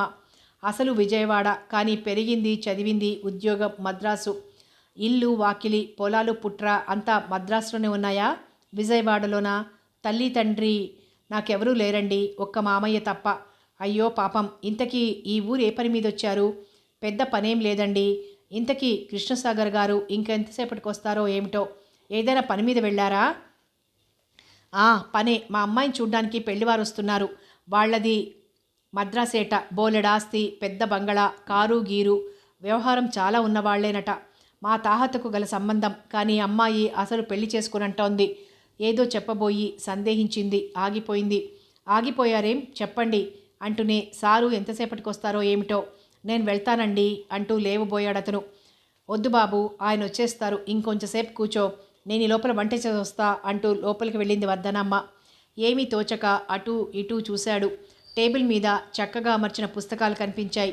వాటి పక్కనే చక్కని పెన్ను, ఒక పళ్ళెంలో కుంకుమ భరిన వక్కపొడి డబ్బా కనిపించాయి. గుమగుమలాడే సన్నజాజుల దండ ఎవరో పెట్టుకోవడానికని కట్టి పెట్టుకున్నారు. అన్నింటినీ పరిశీలనగా చూశాడతను. ఆ పక్కనే కాగితాల బొత్తి కూడా కనిపించింది. వాటిని చేతిలోకి తీసుకుని చదవటం ప్రారంభించాడు. సౌజన్య రాసిన నవల. ఆ కథ చదువుతున్నంతసేపు అతని కళ్ళు అశ్రుపూరితాలై జలజల రాలాయి. చివరి వాక్యం చదివేటప్పటికీ ఇక ఆగలేకపోయాడు. కళ్లకు కట్టినట్లున్న ఆ సజీవ పాత్రలు అతని ముందు నిలిచినట్లయింది. ఆవేశంతో పెన్ను తీసుకుని రచయిత్రి తన ముందు జీవితాన్నే ఊహించి నవలగా మలిచి తన మనోభావాన్ని, బాధని వెల్లడించింది. ఆమెది మాటల కందని భావం. ఈ కథలోని పాత్రలు సజీవ పాత్రలు. ఈ కథ ఏ ఒక్కరికో చెందినది కాదు. దేశంలో వేల సంఖ్యలో, కోట్ల లెక్కలో అనాథలు, అవకరమున్నవాళ్లు, అంగవైకల్యాలు గలవారు ఉన్నారు. ఒక లోపమున్న వారికి మరొక చోట ఆ లోపాన్ని దిద్దే వరం కూడా ఆ భగవంతుడే వారికి ప్రసాదిస్తాడు. హృదయం లేని చోట అడుగుపడితే అనే ప్రశ్న రచయిత్రి ముందు నుంచి నోటితో చెబితే అర్థం చేసుకోరని కాగితంపై ఆమె బాధను వ్యక్తపరిచింది. ఈ రచన ఉద్దేశం ఇలాగే జరుగుతుందని నిర్ధారణ కాదు. కానీ ఇలాంటి నిర్భాగ్యుల గతి అనేక రకాలుగా బాధామయంగా నడుస్తుందనే మాట సత్యం. వేలాది చదువరులలో నేను ఒకడిని. ఈ కథ చదువరిగా నా ఉద్దేశం చెప్పడంలో తప్పు కాదనుకుంటా. ఈ కథ చదివిన తర్వాత నాలాగే ఉద్దేశం కలగకపోయినా సదుద్దేశం కలగక మానదని నా అభిప్రాయం. అంగవైకల్యం అవకరం కాదు. మన చేతివేళ్లు పొట్టి పొడుగు ఉన్నా సక్రమంగా పనిచేస్తూనే ఉన్నాయి. అంగహీనత్వం ఉన్నంత మాత్రాన పవిత్రమైన ప్రేమ, మమత, ఆప్యాయత కరువు అవుతాయి అనుకున్న వారికి మనోహీనతనే అంగవైకల్యమే తప్ప మరోటి కాదు. మనోవైకల్యానికి మించిన అంగవైకల్యం మరొకటి ఉండదు, లేదు. మనసెరిగిన బావగా మనసు నిండిన మరదల్ని మనస్ఫూర్తిగా ఆశీర్వదిస్తే ఆమెకు వినిపించదు కనుక ఆమె కథకు ముగింపు మనస్ఫూర్తిగా నేనిస్తే అంగవైకల్యం గల సాటి మనిషిని మనిషిగా చూడగల నా సోదరులకు ఆనందదాయకం, నాకు ఆశీర్వాదం అయితే అంతే చాలు. నీ ప్రశ్నకు జవాబిదిగో. చిరంజీవి, సౌభాగ్యవతి, సౌజన్య. నా కథకు ముగింపు ఇదేనా అని అడిగావు. కాదు, ఇదిగో నా చెయ్యి అందుకో, ముందుకి నడు, నీలాంటి 10 మందిని నడిపించు నీ బావ అంటూ ముగించి దాని చుట్టూ కుంకుమ ఒట్లు పెట్టాడు ఆనంద్. అక్కడికి ఎప్పుడొచ్చిందో సౌజన్యని చూడలేదు ఆనంద్. బావా అంటూ కాళ్ల మీద పడింది. సౌజన్య తలలో పూలు పెట్టాడు ఆనంద్ అక్షింతలకు బదులుగా ఆశీర్వదిస్తూ. అప్పటికి వర్ధనమ్మ, కృష్ణసాగర్ వచ్చారు, ఆనందించారు, ఆశీర్వదించారు. అనూహ్యమైన ఆ సన్నివేశం చూసి సకలే జన సుఖినోభవంతు అనుకున్నారు. అంగవైకల్యం మనిషికి లోపం కాదు.